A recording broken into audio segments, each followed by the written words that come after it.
Hi. I listen to you every chance I get, and I enjoy your show. Well, thank you. I'm a first-time caller and have a problem with a company that owes me $2,611. Approximately, huh? Approximately. All right, they owe you $2,600. What's the story? Why do they owe you this money? I assume that you're in business. You gave them credit some way. Yes, I have a hobby of growing Christmas trees. It started about 5 years ago. Hobby? Well, it was a hobby. All right. Now it's almost full-time.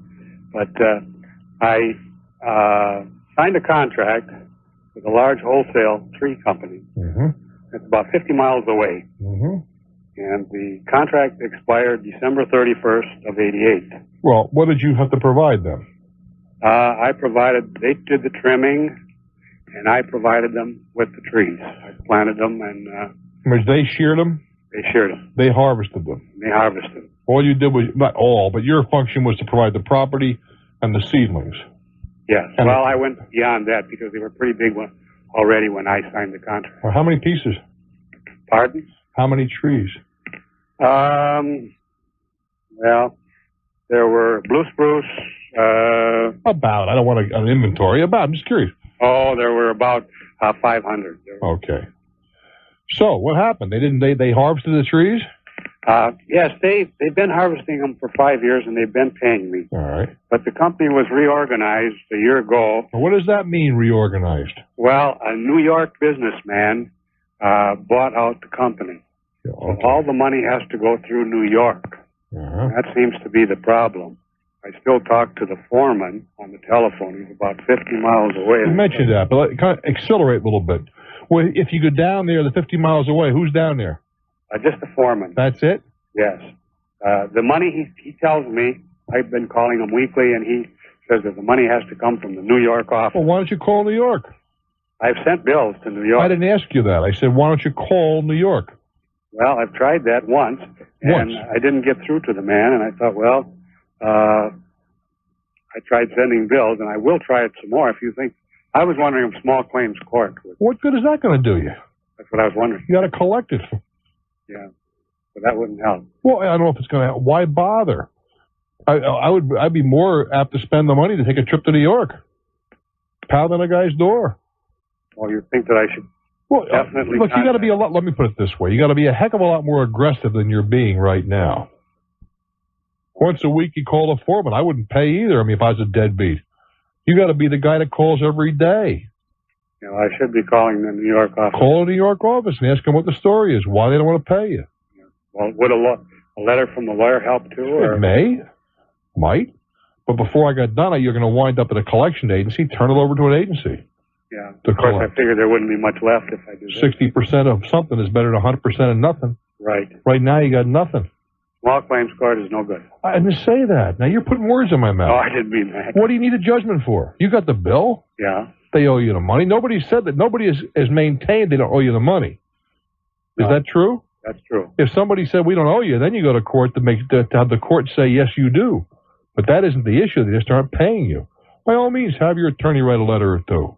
Now, he's going to charge you 25, 30%. Okay. 25, I mean the collection agent. No, the agency will charge you 40. 40. Your attorney, just for writing letters, will charge you maybe 25. Is that better than me trying to? Well, but you're not trying. Here we are into August, September, October, November. Who knows? You're months and months and months. You're not trying. You got to get off your butt and go do something. Now, if you're not able to do that yourself, then by all means, let your attorney write him a letter. But I'd have been on the phone with this guy every day, driving him nuts.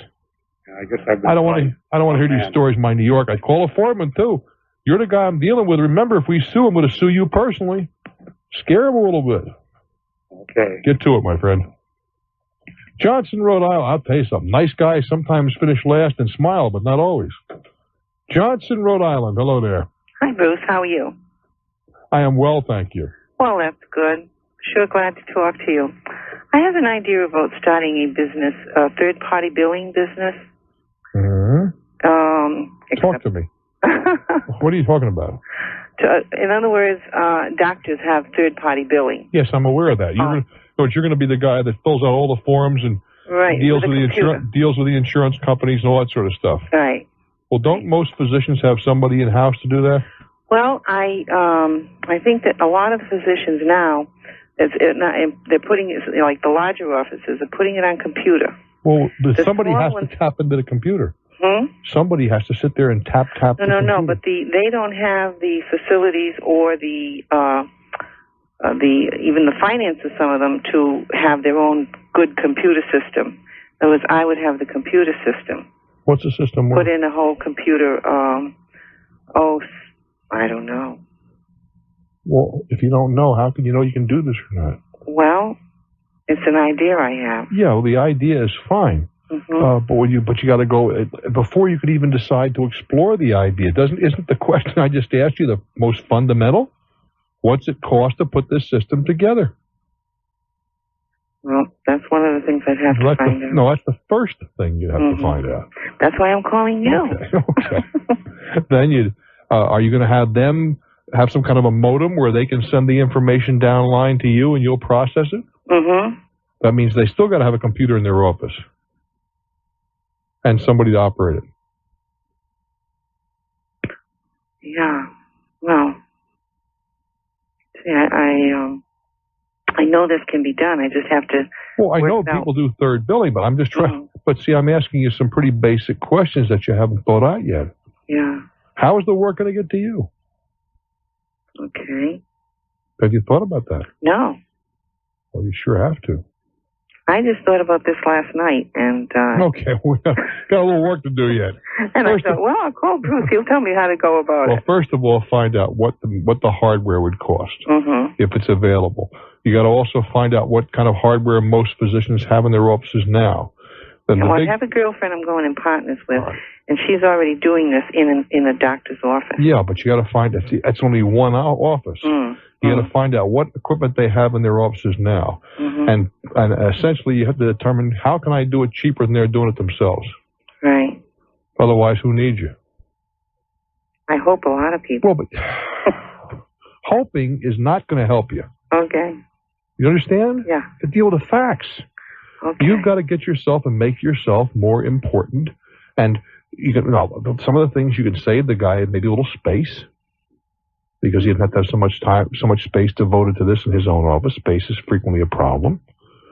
These help sometimes can be a problem, but you're going to have to show these people this. It may be that you're not going to go online. It may be you'll have a little courier go by, pick the records up every week or every whatever number of days is necessary. I don't know that, but you're going to have to think all those things out, because you only get the one chance to make a first impression. Yeah, well, that's. And if you walk in and you do and you say stupid things, you're not going to get a chance to go back and correct that. No, I don't want to do that. I want to do as much research as I can. Exactly. Well, get on it. I've given you enough to keep you busy for a couple of weeks. Should I call you back? Sure. We'll do it again. Okay. I wish you well, dear. I'm Bruce Williams. Stick around. This is Talknet. We go now to Freeport, Maine. Hello there. Welcome to Talknet. Hello. Hi. Hi. I'm mulling over a real estate investment, and in bouncing back to my mother and father, they told me, call Bruce Williams. Where do your mother and father live? They live in Delray Beach, Florida. Oh, my. It's a long commute from Freeport, Maine. Yes, it is. Okay. Well, I live here only during the summer in Freeport. Where do you live in the winters? Well, I do a lot of traveling. I'm an artist. And so I'm all over the place. I sell my artwork, and I work here in Freeport at the Desert of Maine. So I stay here in the summer, and I've been looking at property. I'm a first-time buyer. I've never purchased real estate before. Well, what is the purpose of this purchase? Basically, to get in. That doesn't. To get into the marketplace. Well, but that isn't. That's philosophical. All right, this is not something to live in. No, it isn't. All right. So, what kind of property are we? Future. Pardon me? Possibly future. What are we talking about? Are we talking about an apartment building? Okay, a single? No, we're talking about a waterfront property on the Maine coast, on a tidal cove, and it's cottage that has been converted basically to a year-round residence. So how much does it cost? $124,000. How much can you rent it for?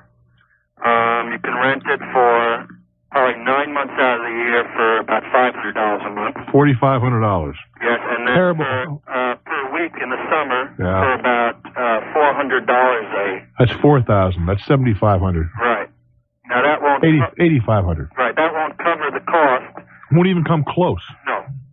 No, but I feel like I'm willing to put the extra money into it to have the property that possibly will go up in value. It's a waterfront property in Maine in an area that right now most prices are more expensive than this. In fact, almost all of them. Or do you think you got a bargain? The bottomless bargain.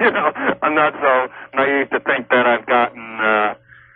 They're giving it to me. Well, that isn't. No, whoa, slow down. Okay. I don't expect anybody to give it to you. Mm-hmm. But I mean, there are bargains in real estate. Is this a bargain? I think so. They're developing the land right next to it. Don't give me all of the minutiae. Is it a bargain? I think so. All right. I mean, I think so. I can't be wrong. See, thinking so, when somebody says to me, I think or I thought, I get nervous. Because you know what that generally means? It means that they are just haven't done the homework that's required, because the proper response would be, well, I've looked at 50 properties, and every one of them or 90% of them were priced a lot more than this. That's a good response. Well, I have looked at the property, and... no, I didn't say... hold it. Other properties. How many have you looked at? In that area, about 5, and plus the land near it, they're selling for the acreage for 2 acres, $135,000 on the same cove. Are they selling it or are they asking it? They're asking. They're just developing. The road's just put in. You see, asking doesn't mean... Hold it. I'm getting tough on you, but I really... That's all right. I expect that. Asking doesn't mean they're getting. I mean, I got a house I'm asking $2 million for. That's fine, but I may get $150,000, you see? Getting and asking are two different things. Hold on now. Okay. Just wait a while. Now, if you're going to spend this kind of money, and you're an amateur, and that's obviously true, you want to make certain that the property is worth what you're telling me. And you do that by careful research, comparable research. You find what the properties in that neighborhood have sold for in the last 6 months or a year. Don't go back more than a year, because otherwise you're going to get back into that time when real estate was selling for a lot more. Real estate has come down a bit in the rate recently, as you well know. Even on the water, it's come down. It has softened. Now, you're talking about a potential $8,500 a year, but you realize that's potential. You're not going to rent every week in the summertime. Right. Some guy will stiff you here and there. So a more realistic number would be $7,500 a year. Now, it's going to cost you somewhere around, I'm guessing, but I bet I'm not too far off, $15,000 a year to maintain that house. $15,500. That includes your principal, interest, insurance, taxes, all the rest of it, right? So you're going to be losing $150 a week every week that goes by. Can you afford to subsidize that to the tune of $150 a week? At this point, yes. But you're qualified. What do you mean at this point? Are things subject to... Well, I'm an artist, so things are subject to up and down years. Let's talk for the last 5 years. How much have you made a year? This year, the last 5 years. Probably averaged about 25. You can't afford that kind of a subsidy. You really can't. You're talking about 25% of your income to go into the loss on this building. Now, before the government messed around with the laws back in '86, maybe there have been some advantage to you. Right. But not now. Okay. I just think you're over your head. No, that doesn't mean you shouldn't be investing. But to walk into a piece of property with that big a cash deficit, unless you know something very, very positive, like the highway's coming through here in 2 years, something of that kind, I think is looking for big trouble. And take into account the income that you've described. Right. Take good care, kid. Okay, thank you. All righty, onward to Tacoma, Washington. Hello. Hi, Tacoma. Hello, Bruce Williams. Yes, sir. I'm glad I finally got through. I'm pleased you got here, kid. What's on your mind? Okay. I'm young man. I'm searching for my natural parents. I have found my natural mother. All right. How well, can we just ask, you said young man. How young? I'm 31. All right. Well, that's not so young. Well, anyway. You know what I'm saying? Do you understand why I said that? Well, why? I mean, 31's a very young age in the ordinary course of events. Oh. But 31 years to go, if you were 19, it'd be a whole lot easier to go back and find somebody than your 31 years. Would you not agree? True, correct. Okay, that's all the only reason I said that. Go ahead now. You found your mother, and she has no idea where your natural father is? She didn't, but this is what I have found out so far through an organization that we researched through. Mm-hmm. May I ask the nature of the organization? It's called WARM, Washington Adoptive Rights Movement. Okay, this is an organization that's specifically aimed at what you're doing. Correct. Fine, no problem. Okay. I found the adopted, my birth mother, and that's all they're required to do. Any other information I have to find out either through my birth mother or whatever. Mm-hmm. Anyway, it's good. They're all local. They're all within the state. I have traced as far as I can go my birth father, but I've run into a couple of things. One, he works for the government. He moves around a lot. Apparently, he does nuclear work for the government or along those kind of lines. All right, I'll tell you what. I want you to hang on, and we'll go out, maybe catch up on a couple of obligations, and we'll pick up the threads in just a moment. I'm Bruce Williams for Talknet.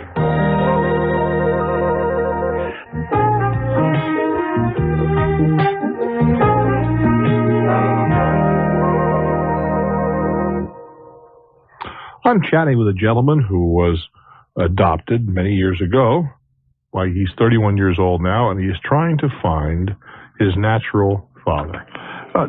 The birth father, I know that's an expression that seems to be kind of used by folks in your position. Is that not true? Yes. That just like putting fingernails on a blackboard to me. I know. I'm sorry. I mean, no, it's not your fault. Yeah. It's just to me, I said. It just seems to me natural birth mother sticks right in my throat. Perhaps natural mother, but birth mother. I don't know. I guess it's accepted. Go ahead. Anyway, I found out what city and what state he lives in. You found a city? Yeah, and he lives there, and he's got an unlisted phone number by the person's request. Well, you know the city and you can't find him? No, there's nothing. Oh, come on. What city's he in? Falls Church, Virginia. You got to be kidding me. Have you been in Falls Church? No, I'm on the West Coast. Well, they have airplanes that fly back and forth every day. I know, but what I'm asking for is I don't know how to go about finding him. I mean, I'd love to hop on a plane. Well, why don't you do so? How would I go about it? I know flying, no problem. Okay. I mean, you say he works for the government. You don't know what agency he works for. They say that he does nuclear work. But you do know his last name. Yeah, I know his full name and his birth date. I don't have a Social Security number, though. Well, the Social Security number is not going to help you very much. Well, I thought maybe I could... Well, hold it. Have you put an ad in the paper? No, I have not. Well, why don't you do so? Just put a decent-sized ad in the Washington Post comes to mind because that's well-read in that area. Yeah. Well, John Jones, please call so-and-so. Uh-huh. I mean, what is that? Okay. The chant, or anyone knowing John Jones, born approximately, you got his date of birth, right? Yeah, I've got that. Well, that's going to narrow it down, isn't it? Yes. Please call and give him your phone number. The likelihood that somebody will call you. Very good. I mean, serious. If you got all that information, 24 hours, you should be able to find out where he is. Good. I'd like to do that. Well, do so. Throw it in the paper, and chances are somebody will call you. Will John Jones, and whatever else you can give about him, formally of, and so on and so forth, date of birth, so and so, please call, or anyone knowing the whereabouts of, known to be living in the Falls Church, Virginia area. The Washington Post is the... Well, it's one new. There may be other newspapers. I don't want to start picking on newspapers, but certainly the Washington Post is a widely circulated, well-respected newspaper in that area. And I'm sure there's some local papers as well. There is no other way of getting their unlisted phone number. I'm correct in that? No, you're not correct, but I'm not going to give you a lesson on how to do that here. Oh, okay, that's fine. I just can't help. I mean, can it be done? Absolutely. Yeah, I'm sure. Am I going to do it for you here? No, I can't do that. Hey, when are we going to see you out on the West Coast again? That's a good question. I don't know. I heard you mention the other night. Just give KIRO a call and ask them to get things going. And tell them to invite you out. You got it. Thank you much, sir. I wish you well. Good luck with your quest. Bye-bye. I'm Bruce Williams. Stick around. This is Talknet. We go now to Manchester, Connecticut. Hello. Manchester, are you there? Yes, hello. How are you? Hi. Good. I have a question for you. I have applied for a loan with a local bank. What kind of a loan? Increase in the line of credit. For what purpose? It's overdraft checking privileges. Okay. There's there's all kinds of loans. You're right. It's a personal loan you've applied for. Well, that's a personal loan. Personal? Okay. Was it on your business? No, it's on personal check. That makes it personal, doesn't it? Oh, okay, right. Okay. I got the letter back, and it was a statement of credit denial. So I called the bank to find out why you're no good, huh? Yeah, right. And it says on the letter, the applicant has sufficient debt at present time, and customer has sufficient bank revolving credit. So what they're saying is there's too much. You got too much bread out there now. Okay, that's the question. Okay, I checked with them, and I asked them to name off what they had on the credit bureau report. In the meantime, this was happening on Monday. In the meantime, I already written a letter to the credit bureau asking for a copy of which I'll be getting probably another week or two. All right. Okay. My question is that going through with the representative from the bank, I had a lot of accounts on there that had already been closed out, but are still appearing on the credit bureau as outstanding. As active. Active, and they're active. They were closed out 3 years ago. Well, that's possible. Now, how do I get them off there? They'll write to the credit bureau. Credit bureau should do that. Mm-hmm. Oh, no, maybe you'll have to write to the people who granted the credit. Yeah. And ask them if they would accommodate you by contacting the agencies and saying these lines of credit are no longer, what's the word? Are active. Right. Well, let's talk about you a little bit. How much do you earn? Me? I guess we're talking about you. $35,000. All right. And how much do you owe? Well, I have a mortgage-free home, and I owe outstanding debts I have about $11,000. That's it? That's it. Cars are all paid for. I paid cash for the cars. Well, let's talk about credit then. Right. I have excellent credit. No, that wasn't my question. How much credit do you have available, right, as we speak? As we speak? Between the credit card, I have about $22,000. Available? Yeah. I can't see where there's a problem. I can't either. I see no problem for you at all. I think it's just a matter of getting things straightened out. Well, that's the whole problem, because the bank said, I have excellent credit. There's no problem at all. And it's because of all these things showing up, and they do a ratio. What kind of things? Well, all these outstanding credit cards that have been canceled out. What kind of, just relax now. What kind of, for example, if you have a store card. No, these are not store cards. They're MasterCharge. And you just drop them? I canceled them, right. How many of them are there? There was about 5. What in the world were you doing with 5 credit cards? I don't know. I had them and I never used them. Why did you have them? I'm just curious. They sent them to me and I just took them. You paid them, or you paid the membership fee? Right. Boy. I know, it's dumb. Well, dumb, I don't know. You could have, but listen, the guy who owns his own house free and clear only owns $11,000. Right. I'm not about to call him dumb. No. No, just go to the when you get hold of the credit report, write them a letter saying the following accounts were closed. The approximate dates, please adjust your records. Okay, the credit bureau will do that. Well, I'm not sure they're going to do that. Okay. If then you might add, if there's any difficulty in this accomplishing this, please notify notify me. Yeah, right. And I'll assist you in that activity. Otherwise, I'd have to notify the individual banks where the credit was through. And you might send a copy of the letters to the different banks where you had these cards. Right, I have all those copies. Well, and then send a copy of the letter you're sending to the credit bureau. Good luck, kid. Okay, thank you. That should not be a major league problem, though. Venice, Florida. Hello there. Hi. Hello. Okay, I got probably a stupid question, but we bought a new truck, say, a year ago. When we traded in our car, it was a good car, high mileage. We owed more on it than what they would pay us. Well, that's an ordinary condition, isn't it? Right. It's a bad condition, but an ordinary condition. Right. So they added like half of what we owed onto the truck. So the truck now is worth more than, you owe more on the truck than the car. The truck is right. Well, so about 5 months ago, I had to be hospitalized. We got behind. They said you need to refinance. We refinanced. They refinanced me with a balloon payment, which means now I owe $18,000 on a $9,000 truck. And I don't know what to do. You're going to have to pay it, baby. Yeah. I'm serious. Yeah. I mean, you got yourself into a bad mess, but clearly you got yourself. Why are you buying these things you can't afford? I don't know. I don't know why we got it, but like I said, is this a toy or is this? Kinda, yeah. And it's really not what we needed. We're a family, and it's a small truck, and it's just. So I guess we're just stuck now. There's a word that I was going to say. The word that rhymes with truck is stuck. Right. Okay. I wish I had better news for you, but you're in a situation where you owe a ton more than the collateral is worth. Right, and there's no trading out of it. Oh, no, please. Then I'd be in worse shape, right? Gee. You got some rascals up there in the Foggy Bottom, Potomac area. Right. They're trying to do what you're trying to do. You've already tried to borrow yourself once to prosperity. You saw how that worked out. Right. Now you want to go repeat the thing. Right. So what we have now is in 3 years, we have one payment of $8,000, which is due. And you got to make the payments between now and 3 years. Right. Right. And then in 3 years, they said we can refinance again. Isn't that decent of them? You'll be driving this truck when you'll be a grandma. I know.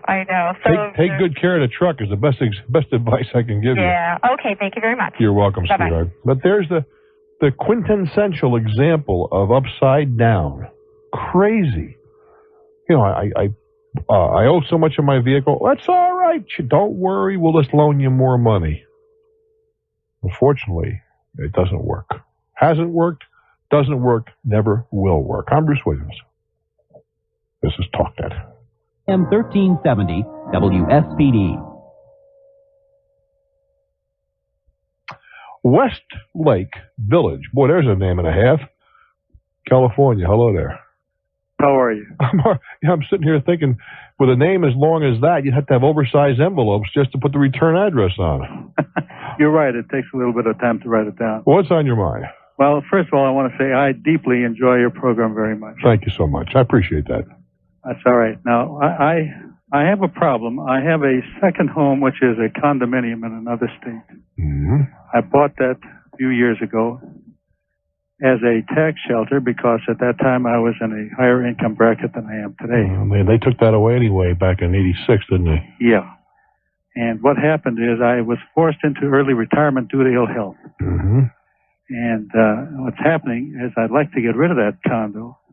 But there's a but coming. But the point of it is, the state that it's in, they claim that real estate is very poor, very soft. Well, real estate is soft almost everywhere in the nation right now. Except for California. Parts of California. Only parts of. There are parts of California where it's just as slushy as any place else.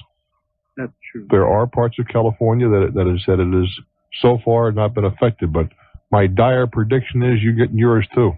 Yeah. The correction has to hit California just as it hit the rest of the nation. Right. But in any event, how much did you pay for this thing? I paid $50,000 for it 11 years ago. And what is it worth today? Worth. Today, I didn't say what you'd like to get for it. What's it worth today? Well, I don't know. They won't let me know because they don't know themselves, the realty people. Well, that's not 100% true. That's not a good answer. Well, it's true to a point. It's not a good answer. Have you paid for an appraisal? No, I haven't. Well, that's where you start. All right. I have it listed with one of the leading national real estate. That doesn't mean... See, here's the problem. Yeah. First of all, not every real estate person is competent. Right. And some are very competent. Not every talk show host, physician, race car driver, whatever, all right? So we don't know if you got a competent guy or not. I don't know that. Right. The fact that he works for a very good organization does not make him or her competent. Right. Second thing is... Apparently they were given out to another customer. How nifty. Yeah. So, essentially, my question to you is, I've been trying to deal with them, and they have been essentially trying to avoid me. Naturally. Right. They've been asking me for, first they asked me for a receipt. Yeah, you ask them, tell you what I'll do, baby. Show me a receipt for the pair of shoes on the end of your legs right now, and I'll drop my claim. That's exactly what I said to him, and he insisted that he keeps receipts on all of his articles. Then just tell him to show you. Well, anyway, Tell him he's got a good-looking pair of shorts on. Show me but that's crazy. Nobody keeps receipts. Right. Well, actually, I told him I would look, because I do keep a lot of my receipts, and I couldn't find that receipt, but I did find my American Express receipt that I charged him to. Well, that's generic. It just says the store name and. Yeah, you're way ahead of me. So anyway, but then he claimed, well, that's not good enough because that could be any article of clothing. So then, in the meantime, he wouldn't return my calls. He'd say he was going to call me the next day and tell me what I needed to bring him, and he wouldn't. So finally, and all I have is a generic kind of claim check sort of thing that just has. Sure, one pair of shoes. Well, he doesn't even write that on it, but it just that, it's just the name of the store. And my main question is, I told him today that if he can't settle this, and what he's claiming is that, I told him the shoes were approximately $50, and he's telling me that that's too large of an amount. And I told him, well, you gotta be. What's he living in the 19th century? I know. I said, a lot of my shoes cost closer to $100. I said, I don't think I'm being unreasonable at all. And anyways, essentially, I told him that if he couldn't resolve this matter, that I would take him to small claims court. I told him I didn't want to do that. It's a waste of my time and a waste of his time. And yeah, what did he say? Well, basically, he hung up on me. Well, basically, yeah, I hate that word. Yeah. Take him to small claims court. I mean, I talked to a guy today. A friend asked me to call a guy. They had a problem with a coat. Got a cleaner. And the cleaner's giving me 65 different reasons why we have an association and we can run tests and it wasn't my fault. And I said, well, your customer said to you, if you can't clean it, spot it, because it had some leather on it. Well, usually my clerk would say we're not responsible, but did they say it this time? Well, no. Well, why is it the customer's responsibility? You're the expert. And when it goes to the cleaner, the guy who put the thing in the tank is supposed to be an expert. Mm-hmm. Well, no. It's the manufacturer's fault. It's the salesman's fault. It's the postman's fault. I think it's the masseuse down at the local gym's fault, but never his fault, you see? Right. I mean, nobody wants to take responsibility. I don't understand people with businesses that don't. Now, I understand some people can be unreasonable. We've still in the flower business, as you know. This is 1 million years ago. And one of our kids working for us dropped a container that was brought in. Well, immediately it was a wedding gift, and it was Stu Ben. Yeah, hello, Stu Ben. This was early American War is what it was. I mean, we fortunately had saved some of the pieces, and we took it over to Stu Ben, and the guy looked down his nose and said what he had to say about the quality of this. So people do overclaim, I grant you, but $50 for a pair of shoes today is not exactly. You can pay that for sneakers. I know. I told him more. I said if I wanted to stick to you, I would claim that they were $90 shoes. Or $200. Right. And well, this, I guess, is my basic question is, first of all, there is a disclaimer on the claim check that says not responsible for shoes lost, damage by fire. I don't care what it says. Not unless he specifically pointed that out to you when you bought them. When I brought him in. No, and he did. But my other question is also this, and it says, or left over 30 days. Well, he's been giving me the runaround for real close to 30 days now. That has nothing to do with anything. The meter stopped the day that you brought this to his attention. Okay. The guy is a very poor businessman. Well, I agree with you, but also I guess I'd like to ask you what am I going to need to provide in court? Because I don't think you have to provide anything except the check. Look, it's not reasonable to assume that people are going to have claims or receipts for their clothing. I mean, I have a pair of socks on, a pair of jeans, a shirt, a sweater, obviously underclothing, a pair of boots. I am wearing a watch. I have a wallet which was paid for. I have a handkerchief in my pocket. I have a pair of glasses, a pen. I'm inventorying myself right now. Right. And if you offered me $25 million for one receipt for any of those things that I just mentioned, I would have to be impoverished. Right. Because I don't have receipts for those things. And I'm willing to bet you that we could walk down the street, walk into a building, and ask 99 people out of 100 and offer them $100 or $1,000 for every receipt they could produce. And they couldn't produce one. We just don't keep those things. Well, I agree with you. So it's not. So his argument is specious, and it's the same garbage that insurance companies hand you. Oh, well, show us the receipts for the furniture. I had this. This is as God is my judge. We had this discussion many years ago. One of my kids was going to college, and my car was stolen with everything the kid was taking off to school. You know how that goes. I mean, how old are you? I'm close to 30. All right, well, then you remember when you were in school, right? Right. Kids take everything but the kitchen sink, and only because they don't have the right tools that they take that along, too. And now I'm sitting there in the adjuster, and the guy is laying this receipt caper on me, right? First thing I called to his attention in the policy that it calls for unscheduled personal items. You know what that means? Oh, yeah, we kind of gulped on that one a little bit.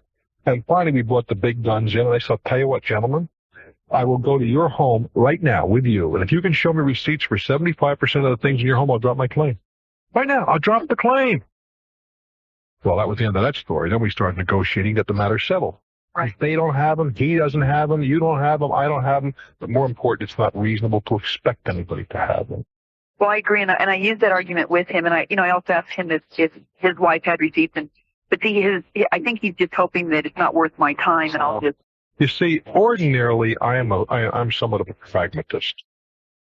I mean, I'll let things go for 50 or 100 or 200 because my time is valuable. Right. But if a guy like that, somebody pulls a stunt like this, I would spend 10 to get 1,000. I'm sorry, I'd spend 1,000 to get 10.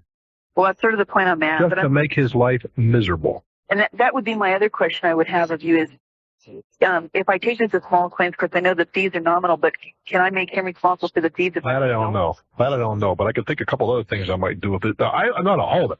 I want you to understand that Lenny Block, he's a real rascal. He's a rascal. He would do this kind of stuff. I think perhaps Elon might do this sort of thing, but you and I, being nice people, we wouldn't do this, right? Right. This guy's in the shoe repair business, isn't he? Yeah. Boy, wouldn't it be nice if about 50 of your friends dropped by with the shabbiest shoes you can find and drop them in for repairs? Never pick them up. Wouldn't that be nice? Maybe we can get this guy, he can be doing more business than he'll ever do again. That's not such a bad idea. I was trying to think of some things. And then you make a phone call. A little mean. An anonymous phone call saying, how about check number 36, 42, 45? I hope you're going to have a great flea market sale, baby, because we ain't coming to pick them up. Yeah. We're having a check burning party tonight, and we'd like to invite you to hang up the phone. Happy? Trying to think of other recourse, like the Better Business Bureau, but that's pretty. Please, cut me a break. Right, and I was trying to think if I had the time, I would go in and store every day, every time you had like once a day with the customer. What you do is you have a great party with all your friends, and you all bring your old shoes. That's not. With lots of holes in them and stuff, and you bring them in to have them repaired. Over a period of about a month, then you call up with all the check numbers. Right. Oh, yeah. I would never do that, but it's a good idea. I wouldn't do that either. I would never do something so devious. That rascal in the control room, though, he'd do it. I wish you well, dear. Thank you very much. I'm Bruce Williams. Devious Mind. This is Talknet. Let's go down to Fort Bragg, North Carolina. Hello there. Fine. Greetings from the 82nd Airborne Division. And are you in that type of business where you jump out of airplanes? Oh, yes, I do. I jump out of perfectly good airplanes. Yeah, I did that a while ago. First time I did an 8,500-foot free fall. Oh, did you? Yeah, it was kind of fun. What's on your mind? I have a question. You guys are jumping those, military, you're still jumping those round rigs, though, aren't you? Pardon me? You guys are still jumping around, aren't you? Oh, yeah. Why is that? Why don't they give you a wing? I have no idea. I mean, you can get, seriously, my son is a professional skydiver. Uh-huh. He's got 800 and some odd jumps. And they have an expression in their little world, round get you down, but square get you there. Yeah, we square when we free fall, but not when we're just doing regular combat jump. Don't understand that. Wouldn't it be nicer if you could sort of drive your way in and steer it in? And yeah, the biggest problem is because you got so many going from both sides of the plane, you'd be stealing everybody's air. What do I know? What's on your mind, kid? Okay. I'm in the military, of course. I'm at Fort Bragg. I've got a house in Texas. Where in Texas? Right outside Fort Worth. It's on a lake, Lake Granbury, if you've ever. Okay, I know Dallas-Fort Worth area. Yeah. And it's sitting out there. I owe approximately $3,500 left on the house. That's all? Yeah. How much is the house worth? Now it's appraised at $50,000. We bought it for $18,000 10 years ago. Uh-huh. Put a lot of work into it. Sure. But the question I have is, being out here, my parents are in the house right now. Okay, well, that's cool. They're fixing to move to Dallas because my father's in bad health and he needs to get closer to a veterans hospital. Mm-hmm. I'm thinking about renting the house. I wouldn't. You wouldn't? No, sir. Okay, that's what I was going to ask. You already got through saying, see, when your parents were there, a big plus went up, right? Your dad's in bad health. Right. The last thing he needs, or your mother needs, she has more important things to do, like taking care of your dad. Right. To worry about running a house for you, and you can't do it from Fort Bragg to Dallas. Okay. So, in my opinion, I put it on the market. Yes, it is. But on the other hand, I really think renting from that, somebody has to be there to manage that rental. That's what I figured. I think that would be unfair to put that burden on your parents. Okay. You answered my question right there. I guess I'll sell it and take the money and do something good with it. There you go. Like, buy yourself a square. I wish you well, Tiger. Thanks a lot. You have a good evening. I shall. Bye-bye. Winchester, Virginia. Hello there. Welcome to Talknet. Hello. Hi, Winchester's near Harrisonburg, isn't it? Pretty close. It's about an hour away. Yeah, I'm going to be in Harrisonburg next month. Well, you are? I know I'm going to drive through Winchester because it's on Route 80 or 82 or something. 81. 81. Okay, I'm right in the middle. Yeah, I'm going to be coming right through your town on the way. Oh, where are you from? Sorry, I'll have to listen. but I'm going to be somewhere in Harrisburg. This is Saturday night, as I recall, in February. I'll check into it. Okay. I have, I think, a basic problem. What have you been up to, you rascal? I have a husband that deserted me a few weeks ago. Oh, dear. Wiped out, calls money, That's lovely. $15,000 in pay. Just throw in the money. Well, thanks to check the bank for it.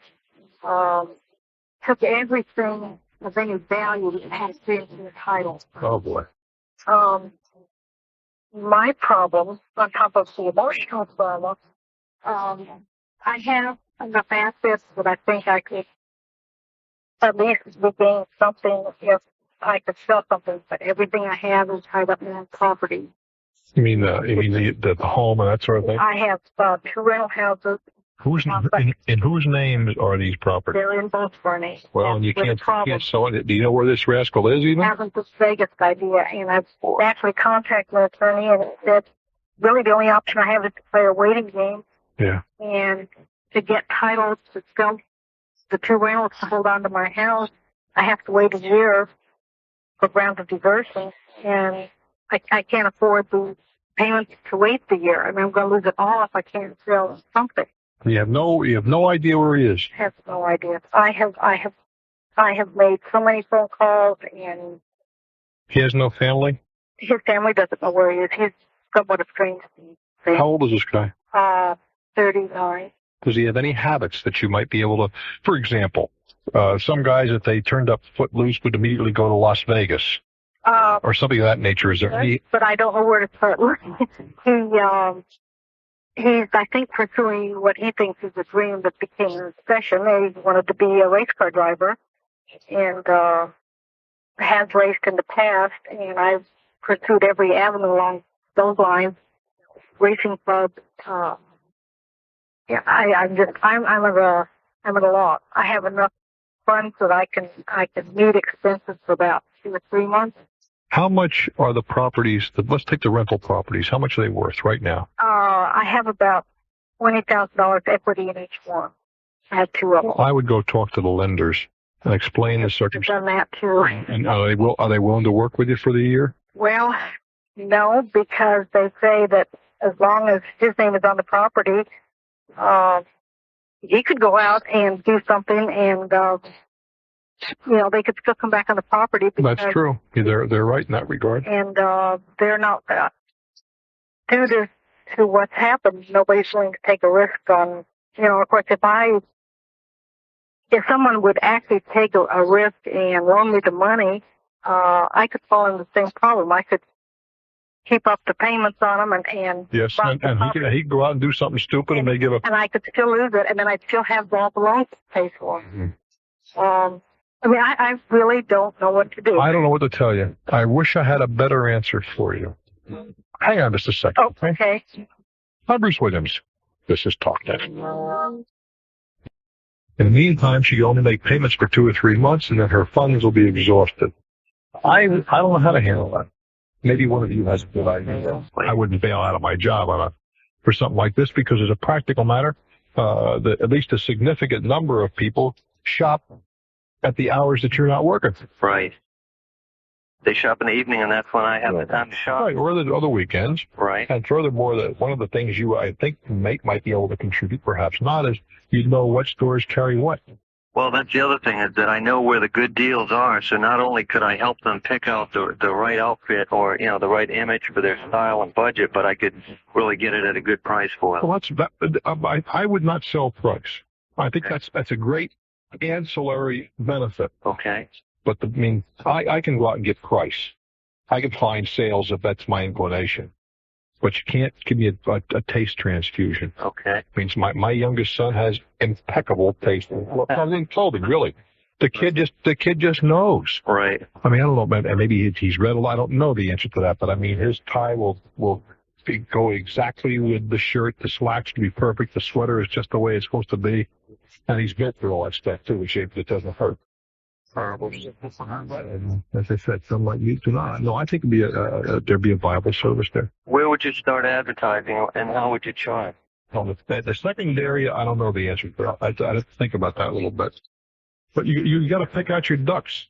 Well, it's not going to be some guy 20 years old. The likelihood is because even if he wanted your service, he couldn't afford it. Right. So you're looking for I would think the sticks in my throat, middle-aged businessman, the up-and-coming executive. The one who has the money to spend. Well, the money, but recognizes, I have no problem with saying there's so many things I don't do well. And I try to hire people to do those things, and I try and stay with the stuff that I have a little bit of talent for. So I would have no problem, as I just admitted to a lot of people, it's not an area that I'm strong in. I have to take unless I'm going out for a blue blazer and gray slacks, pretty hard to go wrong. Wow. I have to take some advice from the people in the stores that I choose to patronize. And sometimes that advice is good, and other times it ain't. Well, you sound pretty sharp in terms of the way you are and the way, I would assume, the way you dress. So there are those that might disagree. Yeah, it depends. I have some decent clothing and some not so decent clothing, and you're going up and down on a diet. That's another program. But the point being, I think the service has as to where you figure out your target. You're in Boston. I don't know what local print material that would appeal to that client. I just don't know. There may be a local businessman's magazine that receives decent circulation. WHDH is clearly an alternative for you because it's reaching a relatively affluent, intelligent audience. And they certainly search that area out pretty well. I think TV would be entirely too expensive. Right. Networking sure wouldn't hurt. Yeah. I must believe there are at least one or two. Well, New York City, for example, would be New York Magazine. It's kind of avant-garde. Right, or business journals, classified. There's got to be different advertising vehicles. I mean, we're talking a very local thing. Right. But I would give it a shot. Yeah, because I would think that if I can build a following and then, Hey, Harry, my God, you never looked better. How'd that happen? That's right. You got it. Okay. I wish you well, my friend. Thanks very much, Bruce. I'm Bruce Williams. Stick around for more. This is Talknet. I have an attorney from Madison, Wisconsin that would like to comment or perhaps help my lady in Winchester, Virginia. Go ahead, counselor. Bruce, I represent a number of banks, and the $20,000 equity cushion is helpful only if, of course, the property's worth, say, $100,000, so it's significant equity. Well, let me get the lady on here, and maybe you have a question for her. Winchester, are you there? Yes, I am. Okay, go at it, guys. I'll go out for a fast break. What is the property worth? Each building.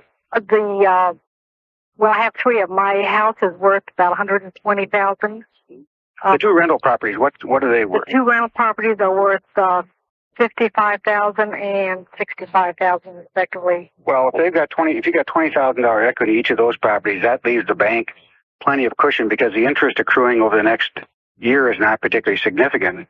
And I think if you had a lawyer and went to the banks, and particularly if you gave them the rent assignment and let them keep the rents for the next year, there's no question, because that's the best they could do if they started a foreclosure.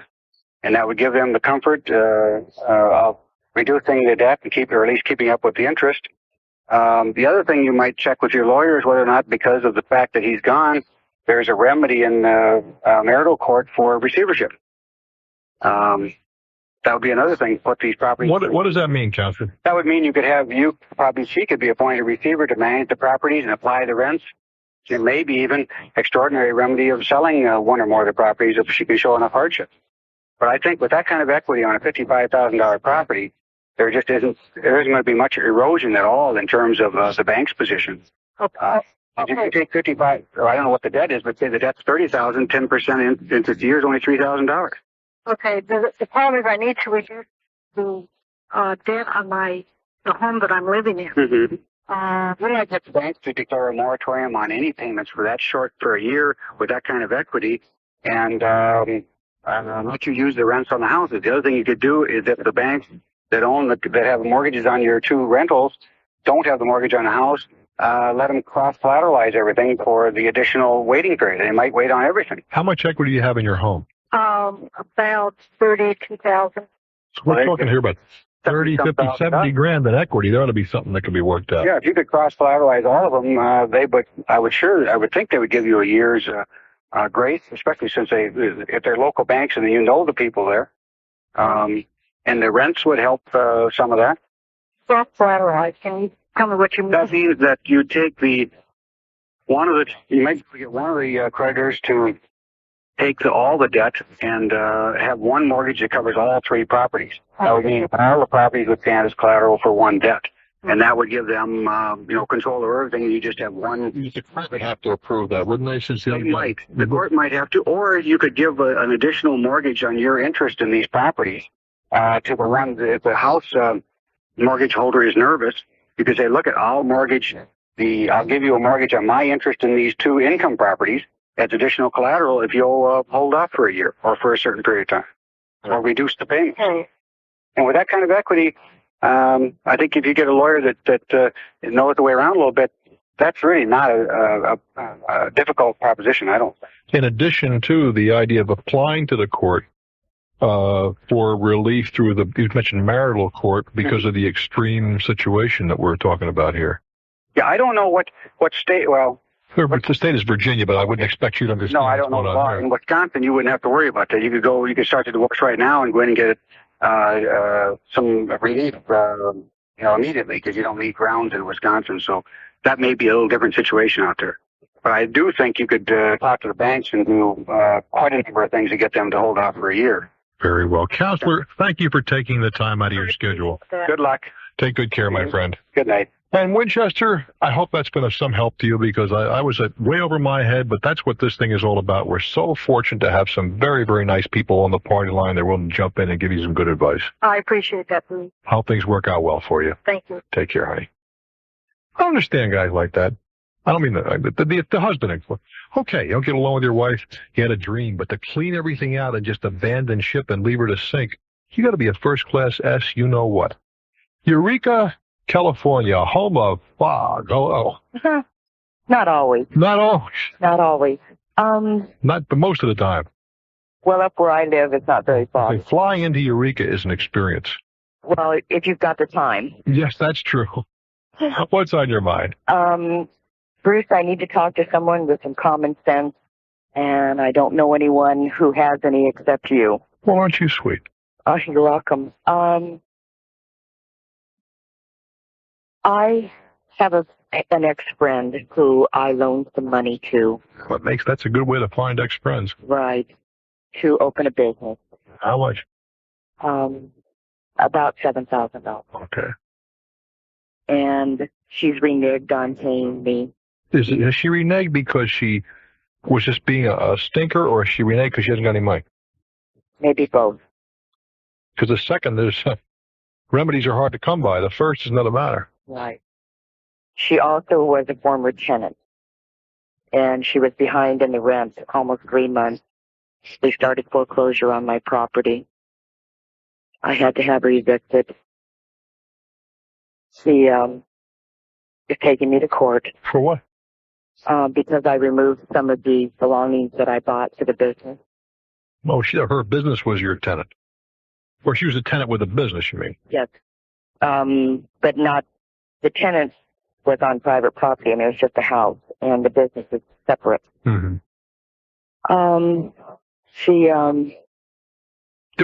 May I assume that there is some way to substantiate this debt? Yes. She signed a note of some kind or something? No. No? No, I have the contract. And the money? Well, it was over a period of about 3 months, and the money was spent over a period of 3 months. But, I mean, how did you give it to her? I wrote a check for the equipment that was bought. Oh, and then you didn't say debt to her or so forth? No. Oh, boy. All right. Okay, so I had a contract. I put the amount on it. I signed it. Then she said that her parents were going to send me the money. She didn't want to sign the contract. Anyway, so I waited a substantial amount of time. I didn't have any money to go to a lawyer. I notified her that I was going to go in and remove some of the equipment. What did you do with the equipment? Sell it? Pardon me, no, I have it. I have it stored. So where are we going with all this? Okay, what's happened is, being vindictive, she's accused my child of molesting her child. Oh, that's nonsense. How old is your child? 18. That's not a okay. He's a child, isn't it? Yeah. Don't, this is a male, I take it, and she has a female type child. No, they're both female. Molesting? Yes. that came out okay, but the stigma is still there. It's been a very emotional thing. I'm afraid that even after we go to court and supposedly whoever wins, right at this moment, I don't care. Well, you should care. I'm concerned about the ramifications of what she's doing to me on a personal level. Well, what's it done? What is she doing on a personal level? What? She's phone calling my daughter and... Well, you instruct your daughter not to talk to her. Well, there's a man calling and making up phone calls. Well, then we change the telephone number. All right. The point I'm trying to make is it's not going to be over when it's over. Well, but you're borrowing trouble. It may or may not be. We don't know that. All right. Oftentimes, the little boo just take a little bite at a time. So a little bite of this is to get the trial out of the way. Yeah. And then we'll see what happens. I mean, this sounds like a pretty strict woman. If everything that you told me is accurate, accusing your illustration, male friend, associate, whatever, making them sing phone calls and so forth. This is I know. Well, I just considered selling my company and moving away to protect myself. Well, so far, he wouldn't click on something that's what? It's urban speculation now. A couple of telephone calls. Okay. Well, I know that there's other things planned towards me, whether that happens How do you know or not. How do you know that? I'm the focus on because someone might be listening. I know there's someone in the middle who has been helping me. See information. You got a hole, huh? Yeah, which I need to get to. If we were to take it one bite at a time, I wouldn't do something precipitous. I certainly wouldn't just run away with my tail between my legs. Just really out of line, you may be able to court to get some kind of restraining order imposed on her. But I really wouldn't. These things tend to get magnified way out of shape, and more often than not, the participants kind of lose interest after a while. I'd take the court action and then sort of tell those guys. There's no issue while I'm persuading. We're talking. You're at Clark, Nebraska. Hello there. Hi. How are you tonight? I'm fine, thank you. We're getting lots of snow over here for a change. Oh, my goodness gracious. I am glad that you, not me. Well, we need the moisture, so I guess, it'll help. My question is, my son is 15 years old, and he was in a car accident in As a driver? No, he was with a friend. Okay. And he was thrown through the rear windshield. Yeah, rear windshield? Yeah. And we were very, very lucky with head injuries and whiplash, that type of thing. But it wasn't what they call hurt seriously. The driver's insurance company contacted us, and they paid for the emergency room.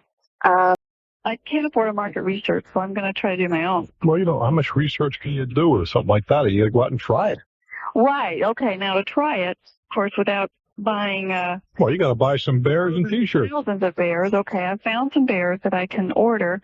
My idea was to put out possibly 24 samples to certain people.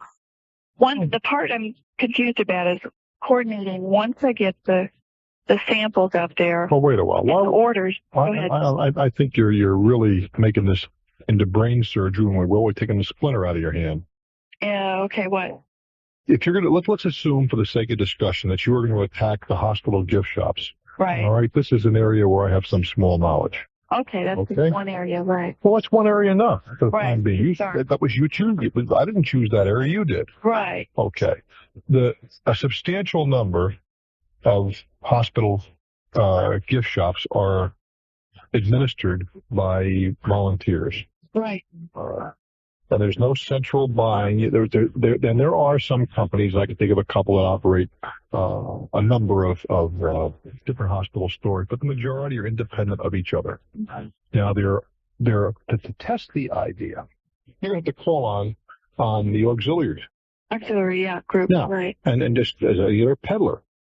Exactly. Well, wait a while. Now, just stand by. Right. But there's also, in most, I'm sure Michigan has one, and most states have one, or maybe 2 or 3 states together. They have conventions of hospital auxiliary gift shops. And you can might just receive some material, because I am a wholesaler. For one, I forget what state it was in. It's a state I have no interest in, but the fact is I'm on a mailing list. And they do exist where they have 200 or 300 vendors and maybe 300 or 400 hospitals that come together for workshops and whatever. And if you've got a product that is really zeroed in and narrowcast toward them, that might be another way. But the first thing I would do is call on every hospital gift shop in the greater Detroit area. And if they sell, they sell. If they don't, you got a problem. Well, never mind samples. Never mind. Without having. Well, you don't call them samples. It's called merchandise. They are not samples. Well, my idea was not to put out, thousands of dollars for, say, I was going to order 250 beers, but I'd rather just order, say, 50 or 80. Oh, it's fine. Then you go out and sell 50 or 80. And see if you get repeat orders. Midstream of repeat orders is where I'm going to want to get beers in a larger quantity. Fine, let's get cheaper. That's terrific, but let's get to that point first. I just let it to me. Rather $10. Oh, okay. That's what I was thinking. I've been advised. I went to a patent attorney for what I have right now is a magnet. And the phrase was on there. How are you going to patent that? I'm marketing that. Pardon? You can't patent that. No, it's just a patent attorney I knew to ask advice about putting the TM and the T and. You can get a trademark, but you can't patent it. Right.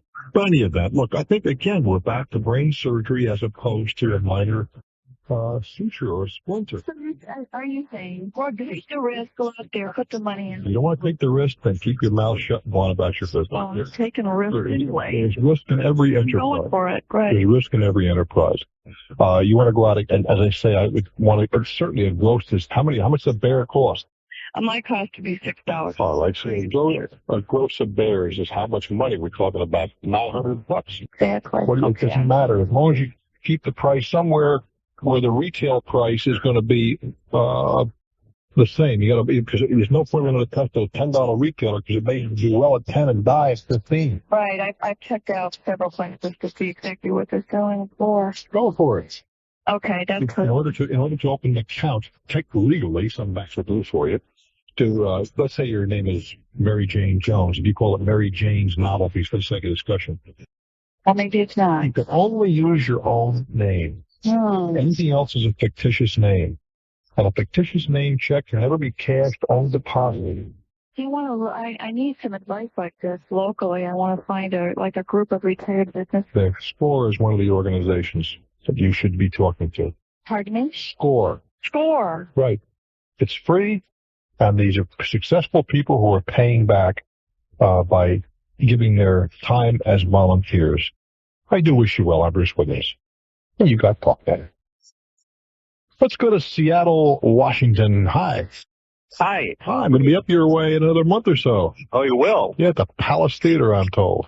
Oh, we'll check you out when you come into town. Okay, kid. Cool city.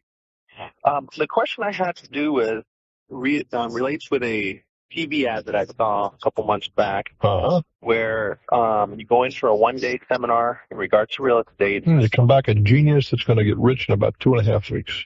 Well, they say 3 weeks, 10 years. It's a progressive plan. The person that holds this seminar has written, I think, 3 books. Yeah.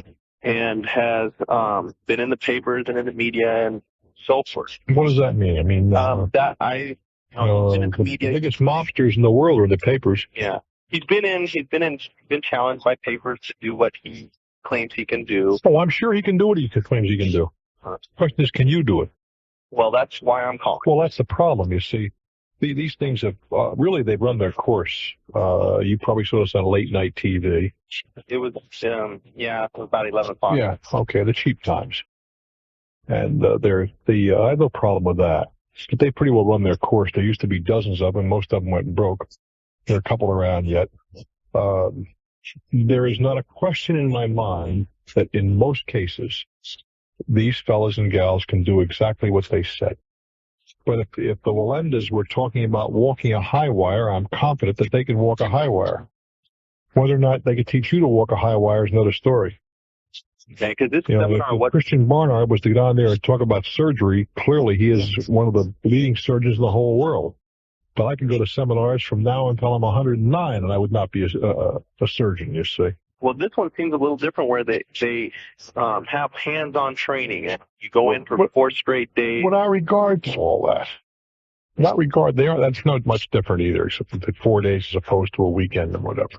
Some do it with tapes, but the whole thing is, if you approach it with the idea that if I get one decent germ of an idea for my $400 or $500, it's okay. I don't have any quarrel with that. Well, it's more than $400 or $500. How much? If you go how much? Just partner, how much? Well, it's $4,000 if you go by yourself, and $3,000 if you go in with a partner. So you'd have a heart. Well, 3 apiece. No, yeah, 3 apiece. 6 for the 6 or 1.5, a half rate for the second person. Mm-hmm. That's heavy duty.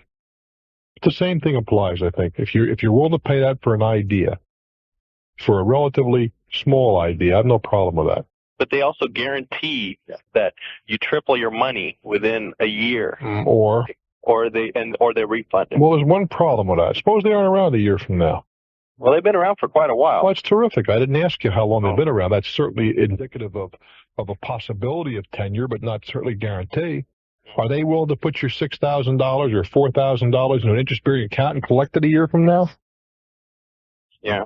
There's a difference, isn't there? Mm-hmm. The problem is that, as I've tried to say to you, and I'm not going to persuade you with this, I know you're going to go out and spend the money. What I'm trying to say to you is that if these fellas and gals are guilty of one major transgression from where I'm sitting, it's over-enthusiasm for what they're selling. For example, there's a book written, and it's a damn good book, about negotiation, all right? There's not a question in my mind. That guy can negotiate the average person out of their underwear. I'm not at all persuaded that everyone can learn to do that.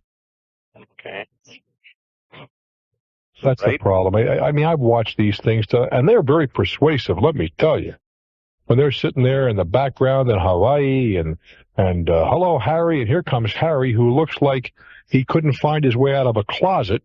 And, I didn't have any money, but my first deal, I got $68,000. That's got to attract your attention, doesn't it? Mm-hmm. Sure it does, because you're thinking, man, if this dummy can do it, wow, a smart guy like me. Well, do you think they don't choose people that are somewhat inarticulate and don't look too attractive physically? Because the average person sit there say, well, if this fool can do it, wow, can you imagine what I can do? That's carefully orchestrated. The reason what interests me in this mainly is I have invested in real estate, and I read one of his books, and everything he said is true, but I was willing to go. In your case, if you're a professional investor and you're willing to pick up an idea or two, and that's all you're going to go in there for, an idea or two, then go for it. But do you see where I'm coming from? Yeah, I can see where you're coming from. Where a lot of people go in there and they figure, man, this is money from home. I'm going to scrape up the 3, 4, whatever the dollar number is, and I'm going to go out and really kick butt. Well, the chances of them doing that are relatively remote. There was another guy that wrote a book about in fact, there were a couple of them, now that I think about it, that have done these things, how they bought real estate with no money down and became very wealthy. And there's not a question in my mind that they did it. Furthermore, the one guy was challenged by a newspaper. This is the same guy I think we're talking about. Okay? And he did it. But that doesn't mean you can. I have a standing wager, okay? That I can go to any city in the country. I'm prepared to bet $100,000. I can go to any city in the country with an old truck, a driver's license, $1,000 in cash, and turn it into $40,000. Do you think everybody can do that? No. I'm not sure they can, but I'm willing to bet $100,000. I'm mentioning this to 10 million people right now that I can do it. I don't have the 100,000. Well, but you understand, I'm putting my money where my mouth is. You know you can do it. Yeah, but I'm not 100% persuaded that I could run a course and teach the whole world to do it, you see. Mm-hmm. I do believe most people could, frankly, but that isn't the issue. The issue is they can do what I would never quarrel with the fact they can do what they say they can do. But these guys are very good people. They're articulate, they're intelligent, and they found a niche.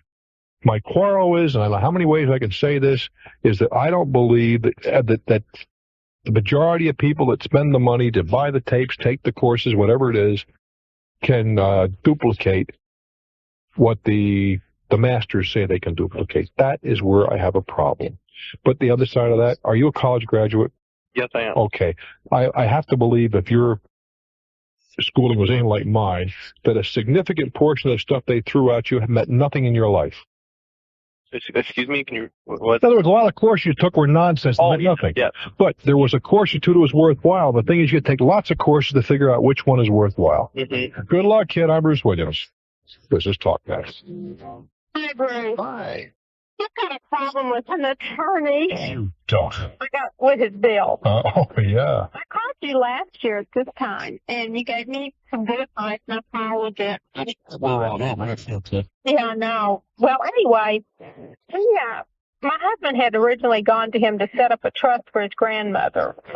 And the fee was supposed to be $3,000. So while we were doing this, we had to change gears because his grandmother ended up going to court with her daughter about her guardianship. I mean, the grandmother was contesting the guardianship. Right. But not unheard of. I know. But anyway, the grandmother wanted my husband to be her guardian. And so my husband ended up contesting it for her. Anyway, by the time this whole thing got through, the bill ended up being around $6,000. Mm-hmm. Okay. Grandma died on June the 2nd. Okay? Let me go back a little bit now.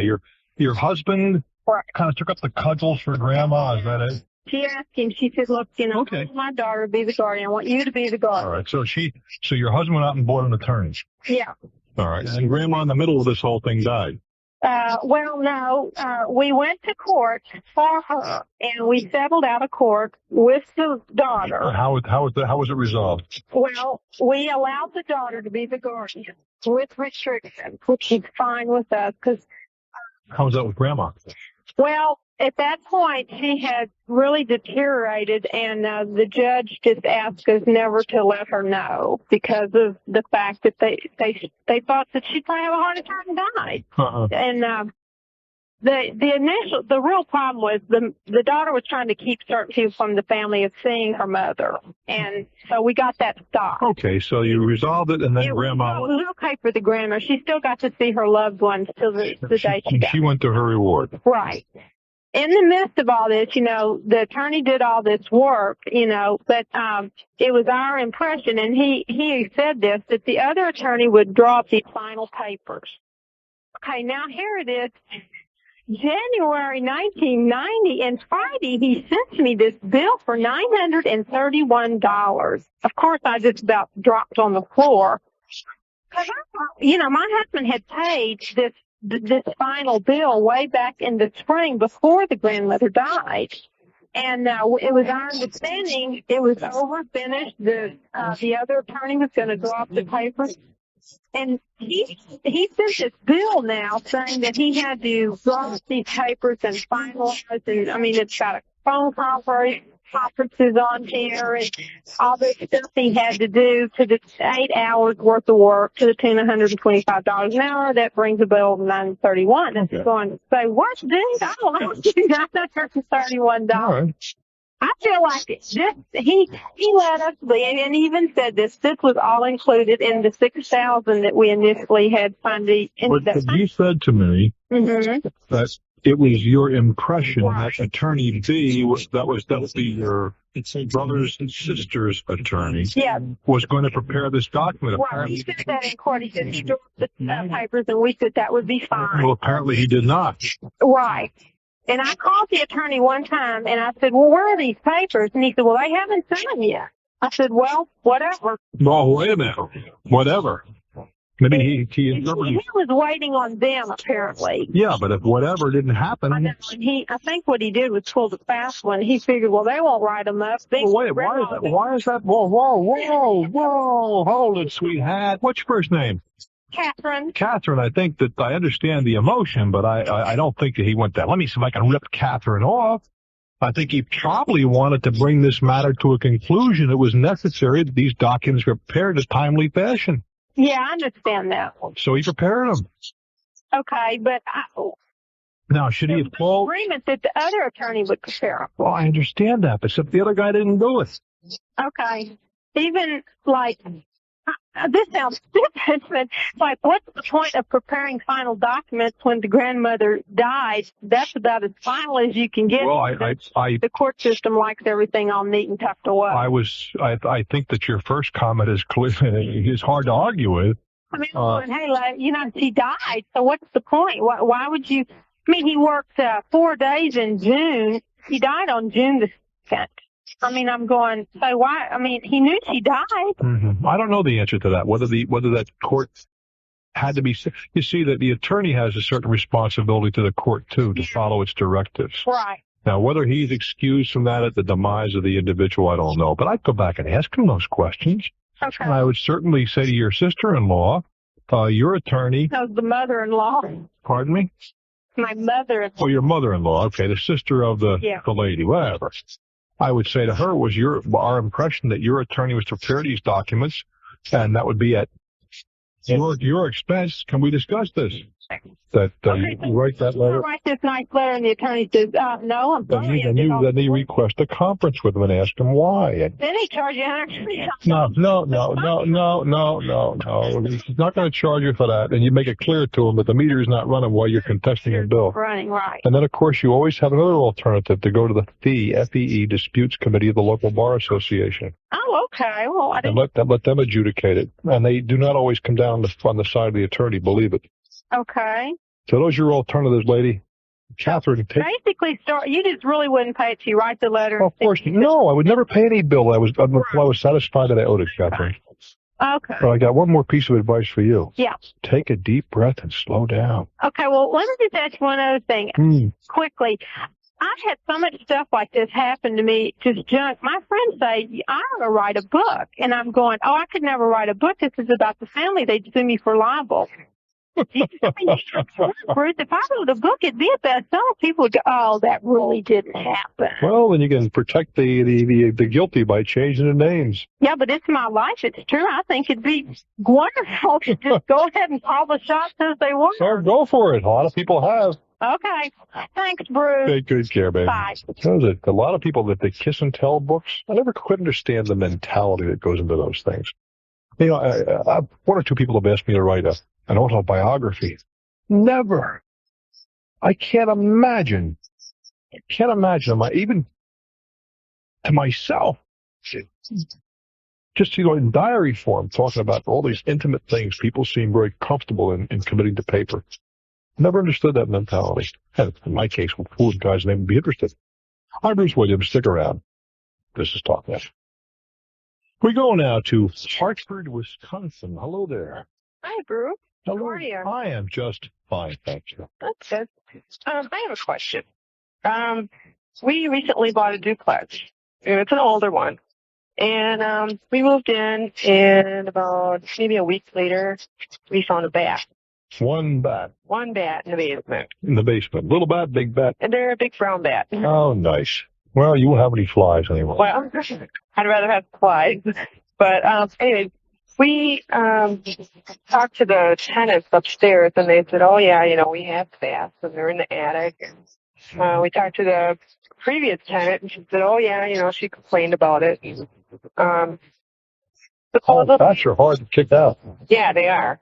And supposedly the former owner had tried to seal up part of the house, but obviously it didn't work. Well, they can crawl through they're right. Second cousin to a cockroach in that regard. They can get through spaces. They wouldn't believe it. That's right. They can really squeegee out. I will. So, what are you doing about getting rid of the bats? Yeah. Well, what he did is we called a pest control thing, and when the bat specialist come out, yes, he definitely had bats, possibly hundreds. Yeah, oh yeah. But he went back to the former owners and asked them to pay for the extermination of them. They wouldn't exterminate them, by the way. I don't think. Well, they're going to try to kick them out. They won't start exterminating them as a difference. Oh, he said they would try. Is that right? Yeah, there's a certain gas they use. Yeah, but what do you do with little creatures that are all dying all over your place? Well, he said they turn to ashes. They do. Well, that's something I didn't know. I never heard of that. Well, that's what he told us. They turn to ashes. They decompose and go to ashes. Well, when animal matter decomposes, generally speaking, it decomposes with a slight offensive aroma. Well, I asked him that too. I was worried about him in the walls. Indeed. And he said that they shouldn't stink. There's something in this gas that gets into their body that they shouldn't stink. It's kind of like embalming them or whatever at the same time. I guess. I don't know. I don't know that much about it. But we went back to the former owners and asked them to pay the $400, which was exterminating off of stealing the entire house with a guarantee of 2 years. Well, that's cheap. That's what I thought, but I didn't want to pay for it because I didn't feel that. Yeah, what they say. They said no. Yeah, I probably said no too. Yeah, for very illegal. I love you for that. You know, I just remember the commission report of the home, and it wasn't in there. I don't know the answer to that. It just, do we go to a lawyer maybe? $400? $400 would have bought you a lawyer at your clergy meeting that back then. That's true. I want to rub salt in your wound, but I'm rubbing it around. I mean, we've learned, definitely. This is our first home, and I don't think they have any flying insects around the house. Right. Not in the early evening, but a lot of the bats were thicker than barn swallows. Well, I guess being that we have tenants, I would be afraid of, I got bit or. Well, I think that's overdone. Yeah. They're not going to bite you, and they're very quick, and they dodge, and so on and so forth. But I think there are ways to get it done. I don't know, maybe I have to discuss it with my husband and find out.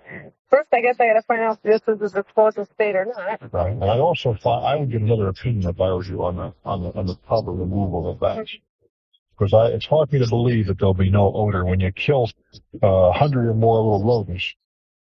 Somehow I got to believe it because they may decompose, but there's going to be a certain amount of odor generated. But maybe not. Maybe we'll say you're embalming the little suckers. I'm Bruce Williams. Glad you're here, kids. This is Talknet. Indianapolis, Indiana. It's your turn on Talknet. Hello there. How are you, Bruce? I'm real well, thanks. Well, recently we had an accident and that my son fell down the basement steps. Oh, dear. And so we rushed him off to the hospital, to the emergency room, and when he got there, they did several CAT scans and x-rays. And boy, CAT scans. Yeah, and luckily they were looking for a head injury because he'd fallen all the way down the steps. How old a child is this? He was only 7 months old at the time. Oh, well, I can. So, of course, we were scared to death. Of course. Well, as it turned out, everything was okay except for a small cut under the lip that required 3 stitches. So we were relieved that it came out as nicely as it did. Indeed. However, when the bills started coming, we got charged for all the CAT scans and x-rays, but for the 3 stitches, we were charged $752. And that didn't include any of the x-rays or the emergency room or any of the exams. $750 per. Right, for 3 stitches that were underneath the lip. They weren't even on the top of the skin that required cosmetic care. That even if there was cosmetic care, that sounds way. You're talking to a guy who's had not only sewed up myself more times than I can count. Well, my kids were, every time I turned around, were getting stitches. That's the way we were. We thought that was really exorbitant. So we called the doctor's office, and the only response we got from them was, well, you have to realize you're paying for his education. That's nonsense. And so that's nonsense. Three sutures are not worth $750. Well, our insurance company is, of course, saying the same thing, that they normally pay 80%, but they don't want to pay 80% of that amount. So we want to know what our recourse is. I frankly would make a major complaint to the local medical society. What is it? This is the emergency room practitioner? Yes, just in a small local hospital here. That's absurd. I mean, it's patently absurd. How long did he spend with a child? He wasn't with him more than 15 minutes. Well, that's absurd. Well, we felt like you would have to sue me before you collect that. No way in the world I'd pay him. Well, I'm glad to hear that. One of my kids was that he was healthy, but I didn't want to be taken advantage of. One of my kids had some stitches. This is an adult youngster, okay? Mm-hmm. They don't stop when they grow up; they still get stitches. And he had, I think, 5 or 6 in his face, or maybe it was a few more than that. Just prior to Christmas Eve, I guess it was. And he was attended to by a very competent surgeon, and it had to be done cosmetically because it was in his face. Mm-hmm. And I think the bill was $275 or $250, something like that. Well, we had 2 older children like you. We've been through some emergency room procedures before, nothing like that. That's absurd. And so we just didn't want to be stuck with a large bill that, pay a large bill that we didn't think was fair. I wouldn't pay that. You're telling me that you're willing to pay for his education, but not the entire education. That's what I felt like. I paid for his whole semester. That's absurd. Well, I could spell these crazy. I mean, there's so many names up there that I've never even recognized. And this is not the way. Sheila is a little creative when she spells, but I got to tell you something. She does 2,000% better than I could ever do, and that's a fact. We'd have to have every phone call come from Bruce, South Dakota, because those are the only two things I can spell. Mechanic Falls, Maine. Hello there. Hi. Hi. I have a question concerning a lease. I leased a truck for 4 years. All right. What, are you talking about a pleasure truck or one of the? It's a pleasure truck. Okay, like a pick-em-up truck? Right. Gotcha. And I returned the truck, and everything was okay, and we were not over the mileage and all the rest of goodies, and we expected to get our down payment back. How much was that? $250. Was that 1 month's leasing or something? No, that was actually more than 1 month lease. Where'd that number come from is what I'm getting at. How they calculate? When we first made out the lease agreement, they told us we had to give them a refund, what they call it, refund reconditioning reserve. $250. A refund reconditioning reserve. The 3 R's, huh? Right. And so we returned the truck, and they acknowledged that they transferred the paperwork from the truck dealer to the leaseholder. And it's been a month and a half, and we still haven't gotten our money back. Well, have you chatted with these miscreants from time to time? Yes. And what is the result of that conversation? Okay, first they acknowledged they did have the paperwork, and he said it would be at least a month or more before I got the money back. And I said, this is really stupid. You've held my money for 4 years. You've collected interest off my money for 4 years. I think I should have it back. I don't think that's unreasonable. And he said, well, we'll get around to it someday. Someday.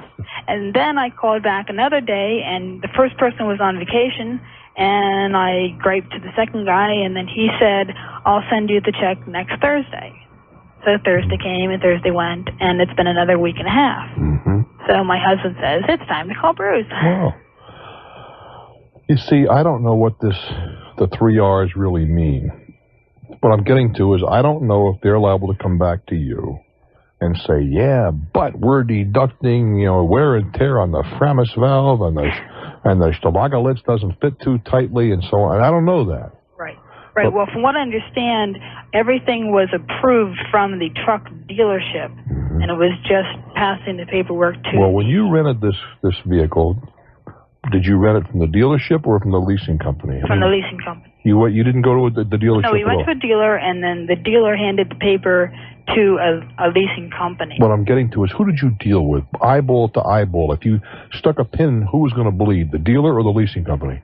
The person that you dealt with. Who do you work for? Company, I guess. Well, don't guess. You can't guess. Did they bring somebody in from the... Or put another way, you went down to the dealer to rent a truck, right? Right. Did they send you someplace else physically? No, they physically hold it.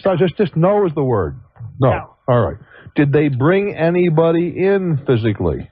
No. Then you dealt with a dealer. Right. Whether or not he had papers and acted as an agent for is not your concern. You dealt with a dealer, right? Right. Okay. Have you gone down and talked to that dealer? The dealer gave us the 800 number for the... Now you say, look, Mr. Dealer, that's not my problem.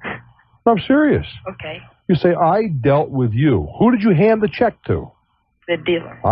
Not your... look, I gave you the check. I gave you the money. I did my business with you. Whether you were the agent for them, that's fine, but that's not who I did business with. I did business with you. Now, I expect you to put some pressure on them. Okay. Now, I don't know how... I just don't know how determined you are. For example, you sound like a young lady. Do you have any children? No. That's too bad. How old are you? I'm 36. Do you have any friends with kids? Yes. Little kids? Yeah. Little trolls about 4 or 5 years old? Yes. You know the kind I'm talking about? Mm-hmm. Well, the loud, screamy kind. The loud, screamy, dirty kind. that eat ice cream cones and all-day suckers. Right. And that kind of stuff. Uh-huh. Well, if you go to the dealer and he is singularly uncooperative, the next time you go, I'd have 4 or 5 of these little urchins in tow. And, well, I might have to wait till this is settled. Kids, why don't you go out and play in the showroom? Right. Now, you think I'm kidding, don't you? No, I hear you loud and clear. Oh, I've done it. I did it. That makes sense. It's amazing when a nice grimy little creature with a chocolate ice cream cone starts to climb into a $20,000 car with velour seats. It is truly amazing how quickly people decide, well, maybe this is a lady we ought to deal with. Right. Not only that, but it'll give you something to talk about for the next 10 years. Very true, very true. I would go down and put the heat on the dealer. He's the guy who took your money. Okay. By the way, I opened up a new business, and I really did appreciate all of the information you've given over the years. It's been very, very beneficial. Well, thank you. What kind of business? It's a hot tub spa. Tell me more about this. Okay, I have 4 private rooms, and each room has a hot tub, a shower, and a changing area, and your own choice of music, and you rent them by the hour. Sheila's already getting flushed and saying, let's go. Sheila says she's done it? With who, Sheila? Who are you with? Don't tell me. I don't want to know these. Who comes to these? Anybody. Well, wait a minute. I mean, do we have couples and all that sort of jazz? We have couples. We have groups. My building is handicapped accessible, so I can do therapy for water therapy. Groups? Yeah. A hot tub? This is well, actually, some people have rent the entire place, and then they go from room to room to room, back and forth. I'm afraid to ask what's going on in all these rooms. No, it's all very, very above board. Would you use the word proper? Yeah, well... You stumbled over that one, didn't you? Yeah. It sounds like. Is it working for you? Absolutely. It's slow right now, but there are a few other ones in the area, but ours is the best. I have never heard of that before, but it shows what a sheltered life I'm leading. This is terrible. Well, we're looking at the idea that if it takes off the way we anticipate it to take off, we're going to do more. Nobody has ever asked me to join them in their hot tub. Would you believe that? Oh, that's terrible. No, they've taken a look at me and said, who'd want him in their hot tub? I wish you well, dear. Get down to that dealer, honey. Okay. Well, that's ridiculous. I mean, these guys, we did, but you gave your money to the dealer, and it has obligations. Don't let them forget those obligations. They made a profit in this transaction, clearly. I'm Bruce Williams. Glad you're here, kids. Hot tubs, groupies? I'm going to hear more during this little commercial interlude. This is Talknet. News staff on AM 1370 WSPD. Columbus, Ohio. Hello there. Hi, Bruce. Hi. I listen to you all the time. You're great. Well, thank you very much. I'm 40 years old. Uh-huh. A year ago, I sold a restaurant, building equipment, everything, that I'd operated for 15 years to a young man who was 25. Mm-hmm. Well, he got it the same time you did, huh? Yeah. The same age, really. Yeah. His father-in-law co-signed on a note. I sold it on a land contract, more or less. Well, no, wait a minute. Not more or less. Okay. I'm carrying, he gave me 25% of the purchase price down, and I'm carrying the balance. And you own the property? Right. Okay. Then the property is the collateral. The business is sort of a side collateral. Right. All right. Go ahead. Okay. About 3 months into after I'd sold it, I noticed, just from visiting the restaurant, being a customer there, that the new owner was there less and less. And in the last 3 months, I'd say he hasn't been there a total of 2 days. What's he doing? Staying at home, I guess. Fishing. Lovely. My question is, do you think I should notify his father-in-law, who's a co-signer? I would. Only because his father-in-law maybe put some pressure on this guy to do something right. You say, look, I don't want this place back, and you don't want to pay. Right. However, this kid has got maybe you have some influence with him. I don't, and you don't. You have no way to put pressure on him. Yeah. But I'd give him a call under these conditions. Friendly call. Matter of fact, I'd ask him to have a cup of coffee with me. Okay. And they say, listen, we jointly have a problem, don't we? Does he have any assets, this guy? The young guy? No. No. No.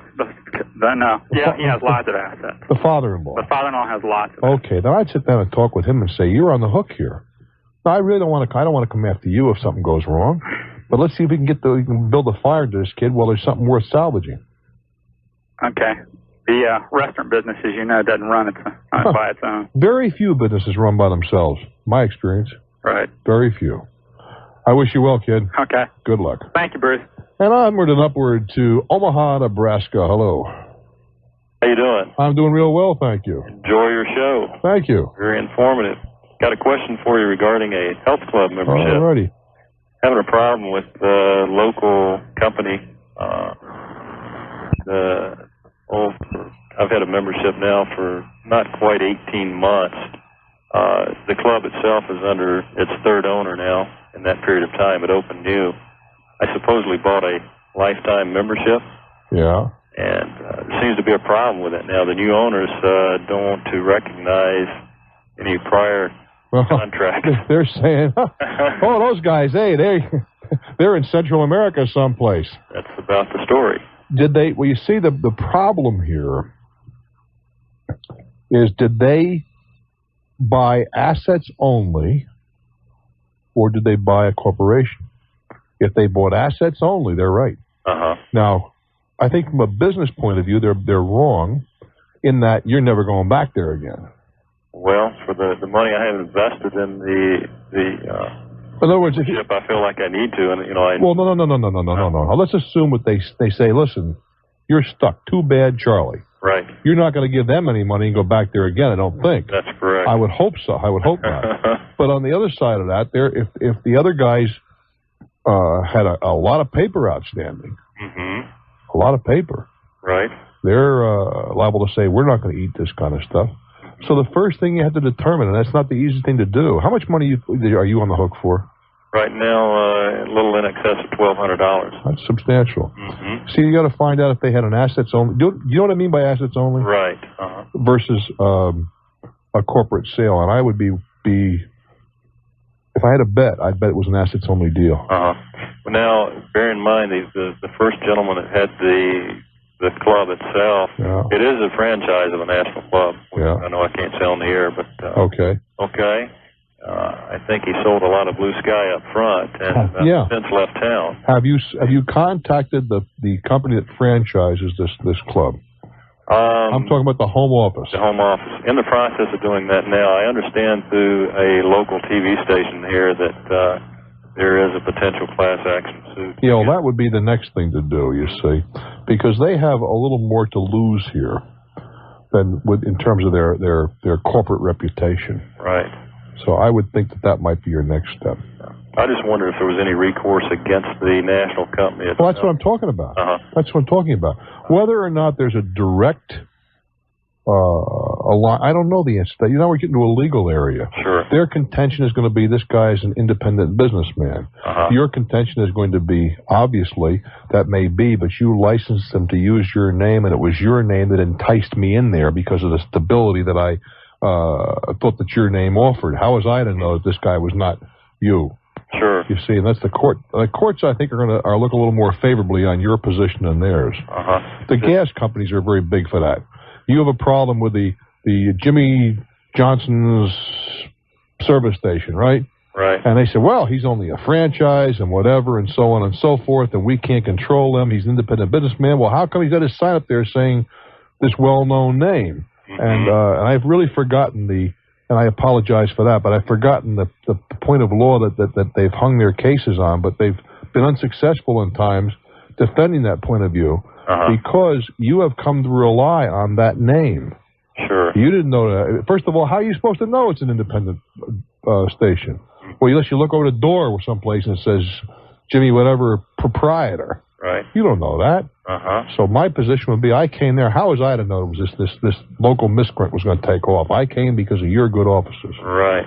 I wish you well, kid. Let me ask you one quick question. Yeah. Otherwise, the new owners, in a letter that they had posted in the facility, claimed that they have leased the facility for 5 years. Therefore, there are no quote lifetime memberships. See, the original agreement was, for X number of dollars, you get it would be a 2-year program that you didn't pay any dues.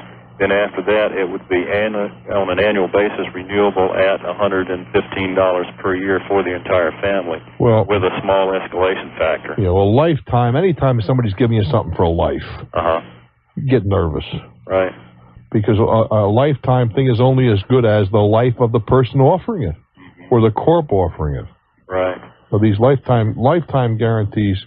Now, there's one company, though. Should we give them a plug? Sure. There's one company that so far as I know, was manufacturing a product in World War II.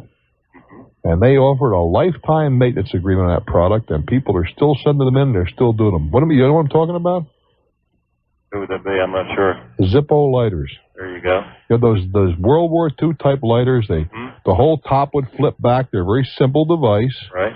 And as I understand it, that company still, to this day, will honor that warranty. And, boy, that says a lot to the company, doesn't it? Certainly does. There are not many of them out there, I'll tell you. But that's the direction I would head in. Okay. And if you could round up some of your friends who have the similar problem, it would be a whole lot easier and, more to the point, less expensive. Certainly. If you kind of got together, and it may well be if there's enough of them out there, and there appears to be a decent case, that you can find an attorney who will take it on a contingency basis for all of you, because now the numbers could get impressive. Sure. Good luck, my friend. Thank you, sir. In the meantime, do your sit-ups in front of the TV at 6 o'clock in the morning. Will do. Thanks, Bruce. Did you ever wonder what it looks like around America when you turn on one of those exercise programs at 5 or 6 in the morning? And can you see people grunting and groaning in front of the TV? They don't look like the guys on the television. You can bet your life on that. I'm Bruce Williams. This is Talknet. SPD. Let's go on now to St. Paul, Minnesota. Hello there, the Twin Cities. Yes. First-time caller, and I just love your show. Well, thank you. My biggest dream is to meet you someday. Well, by golly, I hope we can arrange that. I would like that. Yeah. I have a hair studio in St. Paul, Minnesota, and I was looking into any ideas on advertising. Well, first of all, you see, we're back. There's some fundamentals when you talk about advertising. There are some fundamentals that you have to determine before you can consider advertising. Now, the first thing you have to determine is, who are we trying to impress? Okay, we do anyone from... No, that's not a good answer. We got to figure out, you're up there in the kind of a cooler part of the country. Yeah. And one of the things that I know a lot of folks that I have met in your part of the world do is fish. Isn't that true? Yeah. And if I said, are you married? Yeah. Husband fish? No. Oh, you got a friend, brother, somebody, lover, anybody that fishes? Yeah. Okay. Lover? Well. No. Not that you're going to admit to here. Right. All right. You know somebody who fishes, right? Right. If I said to that person, what do you do with that long pole? I fish. Right. But if I cannot believe that he puts a worm on a hook, he probably uses different kinds of lures, doesn't he? Right. All right. So if you're fishing for rainbow trout, you might use one type of lure. Okay. If you were fishing for another variety, a separate lure. So you just started to tell me that you went fishing. Well, we go everybody from firstborn to dead. Right. But that's wrong. Not when it comes to advertising. You've got to decide if it's what kind of a fish we're after here. Now, if we're after several fish, we may have to use several different kinds of advertising. But we got to focus on the fish. In other words, we have to get a clear picture of what or who we're trying to bring in. Then we can get a clearer picture on how we're going to get them in. As an example, if you were really, really strong, for whatever reason, on giving haircuts to people who listen to heavy metal music, I don't think that the AARP magazine is a place to advertise. Okay. Maybe it is, but I don't think so, right? Conversely, if you were very big for henna rinse, I'm not 100% persuaded that the local college newspaper is the place to be advertising. Sure. So we have to get a profile here. Have I made my point? Sure. So give me the profile of the customer you'd most like to get in your front door. Professional people. We're right in that business. We got to be a little more. You see, I'm asking you to narrowcast a little bit. More than middle-aged. More than middle-aged? No, middle-aged people. Well, what do you mean by middle-aged? Yeah, be careful here. Yeah, because, they say 50 is middle-aged. How many 100-year-old people do you know? Really? What about between 35 and 55? All right, now we're getting someplace, aren't we? Yeah. All right, we're looking for the professional who is up and coming or is up and arrived. Isn't that true? Exactly. All right, that's okay. Next, what else? What about them? What are we going to try to sell them? Well, full service. We do everything and anything. We want to fit into their needs. All right. Well, they think that's all very well, but you can't advertise that way. Okay. That doesn't tell me anything. So I need to focus more. Sure. for example, if you say we do frosting, right? We can do. Well, you see, I understand. Do you understand what I'm saying? Right. You got to tell me. I'm going to get a spoon feed me. That we do one ad or series of advertisements might deal with frosting. Okay. The next one might deal with perms. Okay. And a very specific kind of perm. But to say we do everything, first of all, you don't do everything well. I don't believe that you do everything the best in St. Paul. Right. No one does everything the best. Mm-hmm. But I'll bet there are things that you can really kick butt with. Yeah. I start to concentrate on those things. Okay. You see where I'm coming from? Okay. So that's the way you want to think. Then let's assume that we've determined that we're looking for young women, professional women that want to do, we'll say frosting and how about hair coloring in general. Okay. Then we got to figure out, well, what do these people do, and where do we reach them? Mm-hmm. Now, if you're looking to again, let's talk newspapers, print for just a moment. Sure. If you were looking to get women to listen to you, right? Mm-hmm. I don't really think that you'd ask for juxtaposition next to the prize fight news. Right. Because, well, there are some women who are interested in prize fights. There are a ton more reading Ann Landers or something of that nature. Sure. So that's where I want to be, in that part of the newspaper. If you're looking for the businesswoman, it may very well be you want to be in the business section of the newspaper. Mm-hmm. So you understand the thought problem? I'm not trying to think it out for you here, but do you see the thought processes you have to go through? Yeah. And if you don't, you're beat. Okay, and like if we want the local people, like the neighborhood people, all right, then you just go around with flyers. That's a possibility, sure. How do you think coupons work? I think they work fine for some people. I haven't used a coupon except one I picked up in the supermarket in years. There are other people who live and die with coupons. That's what I'm surprised. I don't use them either. Try, but don't ever get caught in that trap. Uh-huh. I don't use them, therefore nobody does. But people do. Well, absolutely. I mean, if I were to, for example, open an ice cream store, mm-hmm. Well, I don't eat pistachio ice cream very much. But We're not having it. But that doesn't mean I wouldn't have it on the shelf. Right. Mm-hmm. I'm not real big for marshmallow topping, but you can bet your life I'd have it to sell. Sure. You cannot go by your own taste, otherwise you're dead in the water. Mm-hmm. I do wish you well, dear. Okay, I hope I can meet you someday. Hey, I will look forward to it. Can I ask you a personal question? Sure. Are you married? No, I'm not. Oh, you're not? No. I'd enjoy meeting you someday. You got it. Take good care. Bye. I'm Bruce Williams. Stick around on Dateline. Oh, no. This is Talknet. We go now to Portland, Oregon. Hello there. Welcome to Talknet. Hi, Bruce. This is Portland, Maine on the other coast. Excuse me. I only moved you 3,000 miles. Okay. Oh, the my. sun rises and sets in a different direction out here. That's true. You're absolutely right. You guys see it coming up over the water. The guys there didn't see it going down over the water, and it's my error.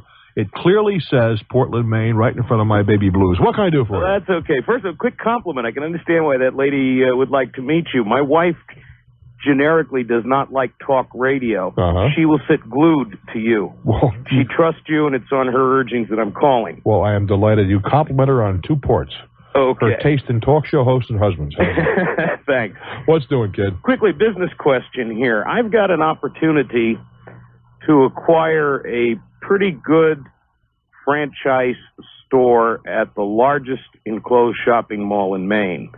If I talk about the nature of the business, I might be giving away something proprietary, but all right. This is a well-known national concern that's one of the big players in the particular business, and I have some expertise in that business. All right. Is the franchise currently operating in that mall? It is. It's been in the mall for almost 20 years as a company-owned and operated store. Oh, okay. This particular chain, after being in business for about 12 years, then started franchising stores. And they operate about 850 around the country. So it's a good operation, good cash flow. Okay. When the franchise sales rep from headquarters originally approached me, I was at the time assistant manager of a competitor store in that same mall. Uh-huh. I looked at the guy and I said, quite honestly, I'd love to do it. I'd love to own my own. Of a company, speaking to another founder of a company, would you describe to me what the qualities are of a good boss? That's an interesting question. From whose perspective? From the founder. From the, I mean, are you a good boss is what you're trying to determine? Precisely. Well, I think that one of the litmus tests of measuring you as an executive is by the people that you've chosen to work with and what they think of you, how they, I don't mean that it should be a popularity contest, but how they interact with you. Do they stay with you? And if you were out of the picture, could they carry on without you? So those are the measures. How do you optimize those variables? What does that mean? Talk to me in English. Optimize the variables. What does that mean? How does one reach those goals? What are some? Obviously, it's hard to talk about for a long period of time, but just. Well, I don't think it's so hard to reach. I mean, first of all, let's get down to real simple things. You treat people like you'd like to be treated. Mm-hmm. Don't screw your employees. Mm-hmm. I can't imagine why. I met guys like this, and I'm sure you have, that take pleasure in making their. They have the Scrooge syndrome. They take pleasure in lording it over, picking on, otherwise making their employees' lives miserable. Now, what in the world is to be gained by that? And yet I know people like that, and so do you. What happens when a company is growing extremely rapidly? Slow it down, for one thing. Even if the product would suffer, or it would. Well, but I mean, if that's the case, I mean, first of all, I suppose we have to define what is rapid. But very rarely do things grow rapidly and grow strong. How many trees grow rapidly and strong? How many television programs, radio shows can you mention that have gone up like a rocket and persevered for any length of time? So if the employees are burning out, that's one indicator that it's growing too rapidly. Very possibly. A steady, solid. I don't mean you shouldn't grow. Don't misunderstand me. But a steady, solid growth, in my view, is far more desirable than the super growth, because the super growth is often superficial. You skim across the top and you don't get the basics established. Let me ask you the question now. How long have you had your company? 2.5 years. If suddenly tonight you were debilitated for 6 months, could your company survive? Probably. Good. The answer should be yes, it will. Otherwise, you're surrounding yourself with weak people. Mm-hmm. And how do you attract these strong people? Well, one thing, you pay them. Secondly, you acknowledge the fact that they are valuable to you.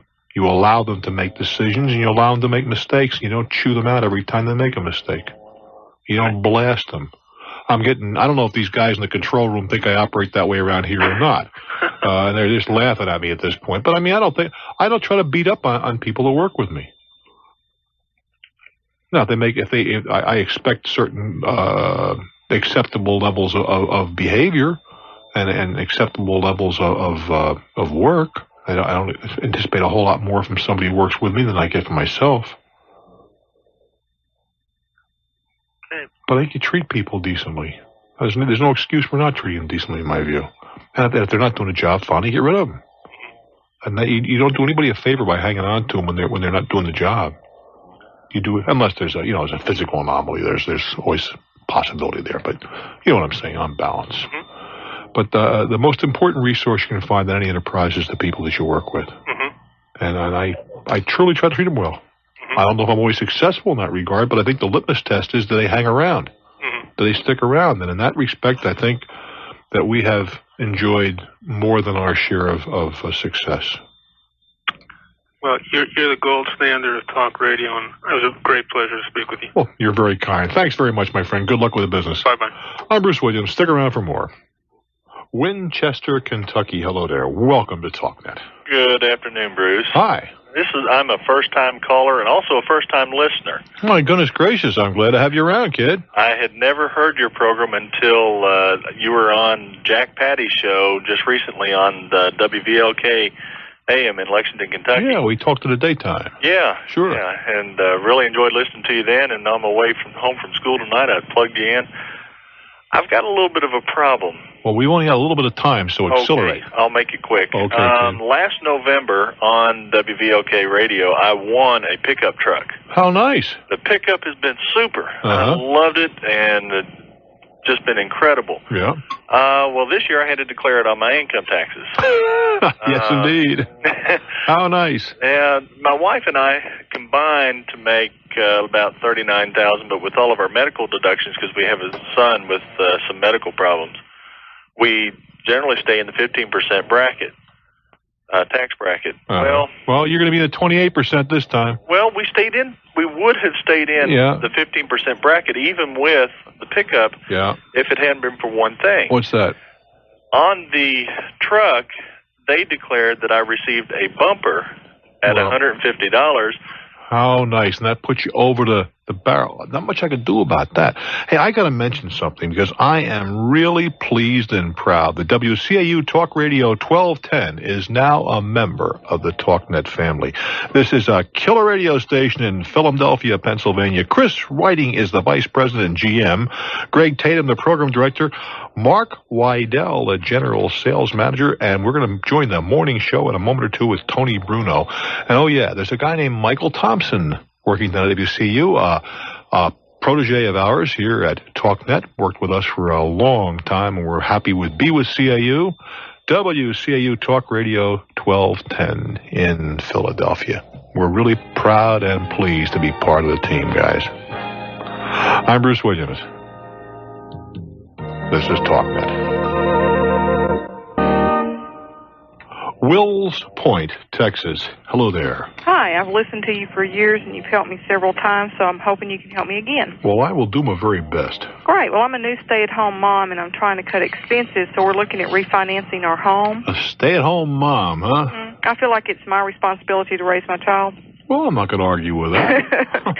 But we have two Paying loans. the bills helps, too, though. Well, I know. We have two separate loans, one on the land and one on our home. We have a modular home. Mm-hmm. And we're looking at combining those at a lower interest rate. Well, let's talk for just a moment about it, shall we? How much is the first loan for? The land, it's for a total of $20,000. That's on the land. Mm-hmm. At what interest rate? 9.97. All right, 10%. Mm-hmm. And how much on the building, the structure? Okay, the total loan was $32,500. Right. So we're up to $52,500. Right, and it's at 14.5%. Wow. Yeah, we're going to refinance that one in a rush. Right. Clearly, you can get what's a fixed rate today around 10 1/4, something like that. 10 1/4, 10 1/2 we can get. Yeah, how many points? We'd have to pay $2,500 to get it redone. $2,500, and you're going to borrow. What we say, 50,000, right? Well, we owe $45,500 total because we've paid on it, and we've paid extra. Well, you're going to finance round numbers $50,000. Right. 1 point is $500. That's 5 points. Too much. Okay. It's too much. Have you shopped around at all? Well, we have a little bit. It's kind of hard to get someone to redo a double loan with a modular home. Why? A lot of people don't want to do modular homes at a lower interest rate. Why? I don't know. I called the... Well, the answer is going to have to be that the value is the perceived value is not there. I don't know if the value is there or not. Right. But the perceived value is not there. Mm-hmm. That's the answer they're going to give you. Mm-hmm. And I really can't address that. Right. Well, let me ask you another question. If you're trying to figure out what your payments would be, let's say that we could get the points down to, like 3 points. Yeah, 2.5, 3 points would be a little more reasonable. I think 5 points is a banger. Mm-hmm. And we're going to refinance a total of $45,000. All right, but you're not getting any advantage at all on 20. The only advantage you're getting, you're effectively breaking even on the 20, actually losing a little ground. But you're going to come out ahead on the 30,000, and you're going to save round numbers 3 points a year, which is $900 in this case, right? Mm-hmm. So it's going to take you, forgetting about the tiny bit that you're amortizing your loan, it's going to take you 3 years to get even. Right. So it's not going to help you much about stay-at-home mom. Mm-hmm. But what would it bring our payments down to? How do you figure that? Well, I don't have a book in front of me. I could tell you exactly what your payments would be. Mm-hmm. I mean, they can tell you precisely. Of course, they can't tell you and forecast what your taxes will be. Right. Well, they can tell you what they are. I'm sorry? I pay those separate. Well, you won't be much anymore, though. When you consolidate, the likelihood is that taxes will be included in your payments. Mm-hmm. Oh, okay. Which doesn't matter. It doesn't hurt you any. Okay. But my point is that it's going to take you at least 3 to 4 years to get even, and I don't see where you're going to see much difference in your payments. Okay. There'll be a difference, but not a whole lot. Not a whole lot, then. How much does your husband earn a year? He makes about, probably $30,000. Do Do you have any debts major debts other than the home? No.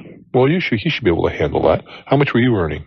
I was earning about 24. How much you got in the bank? How much what? How much? In the bank? Yes, saved. About 3,000. Well, you're going to have a bit of a problem here. In that your income is going to be reduced by an excess of $400 a week, and you haven't been saving it, so you must be spending it. Well, we were paying off debts right before our child came. But the debts are all, how many, well, let's talk about that. How many debts, so I don't confuse, what I'm getting at is you may be blowing a little smoke in your own face. How much did you pay off in the way of debts?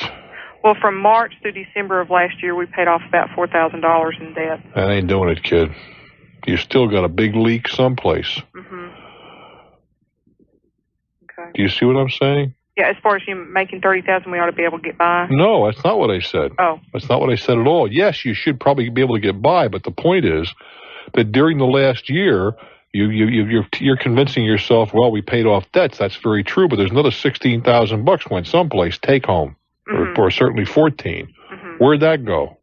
And what are you going to do differently? Because you're clearly going to have a lot less money coming in. Well, I'm looking at something to do for my home, and I haven't found anything yet. We live in a rural area. The likelihood is you're not going to find anything. That's very hard to do. Very hard to do. I'm still hoping. How old is your child? She's 5 months. Well, the other alternative is to do something in the times your husband's home. Right. I don't think you're going to make it on his income, hon. Don't think so, huh? Well, your track record doesn't indicate that. Right. Well, that's true. I mean, I'm just going by what has been. Right. You tell me, where are you going to cut $300 a week out of your budget? You got me. Well, if I got you, don't quit your job. Oh. That's what I'm getting to. Yeah. It's not getting me, it's getting you, you see. Right. I do wish you well, hon. Thanks back. I'm Bruce Williams. Stick around for more. Yep. We give you what we hope is the very best of conversation radio. We call it Talknet. Sarasota, Florida. It's your turn. Hello there. Hello, Bruce. How are you? Okay, kid. I drive probably over 1,000 miles a week, and I listen to you an awful lot. Yeah, that's a lot of driving, baby. Tell me about it. I came into an unfortunate thing last night. While I was driving, I got into an accident. Oh, dear. And somebody drove in front of me. They crossed the median and passed into front of me, and I hit the side of their car. They crossed the median? Well, there was a spot where you can make left turns. Oh, I see. They didn't jump the grass or something. No. But they shot out in front of you. Yeah. And, of course, I slammed right into the passenger side of his car, and their car was totaled, and my car looks like a boxing dog. Like a small Boston Terrier sitting right here. Yeah. Short nose squish. But so the thing is she did the don'ts that you do in an accident. She jumped out of her car and says, "Oh my God, I don't have insurance," and there goes my I know driver's it was license. my fault, right? Mm-hmm. So of course I have full coverage on my car, so my insurance is going to take care of me. Mm-hmm. But so what happened? The accident happened at 8 o'clock. 12 o'clock, the police finally get there. 4 hours? Yeah. Oh, boy. 4 hours. And then the cop had 2 more to go to after us. You're kidding. You guys are under-copped. Yeah. Or over-accident, one of the two. Well, they said it was a busy night. Boy. Goodness gracious. But anyway, so what she was going to try to do is she was trying, since she traded, the way it went is her mother gave her a car, the daughter. The daughter doesn't live with the mother. So the mother gave the car to the daughter, signed the title over, and the daughter runs down to the car dealer, trades it in on a new car, well, an 87, or 86. Whatever, okay. And drives off the lot. 2 hours later, we meet. In the 80, and she never bothered calling and getting a thing bound by an insurance agent. This is what she said. Lovely. So one of the main questions I have now, I went to the hospital last night just to get checked up, and fortunately I had my seatbelt on, like you say all the time. There you go. And I just have whiplash and, some pulled muscles and things like that. Mm-hmm. If I didn't have my seatbelt on, I went right through the windshield. There you go. No problem. Like a projectile. Yeah. But, so I missed my first day of work today in 5 years. So my big question is where do I stand? Well, she's got no money. She's renting. First, do you have uninsured motorist protection? Yes, I do. Well, as far as that generally, I'm not sure if it's completely accurate, but it's certainly 95% accurate. Is in most, there's most jurisdictions, it does not cover physical damage. It only covers liability, right? Bodily injury. And if you have uninsured motorist protection, and she has no insurance, and that's demonstrated, then you can proceed against that portion of your own policy in the event that you have the appropriate number of bills. I believe that Florida is a verbal threshold state, is it not, for no fault? I think my insurance company takes care of me and hers takes care of her. Yeah. So I think you're okay there. Yeah. Let's hope you don't have any big medical bills and protracted medical problems. But you've got the protection there. You're going to lose the deductible on your collision. Nothing I can do about that.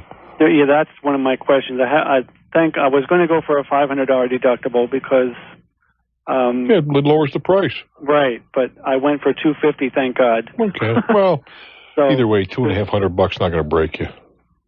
Yeah. So I guess not. Really, being realistic.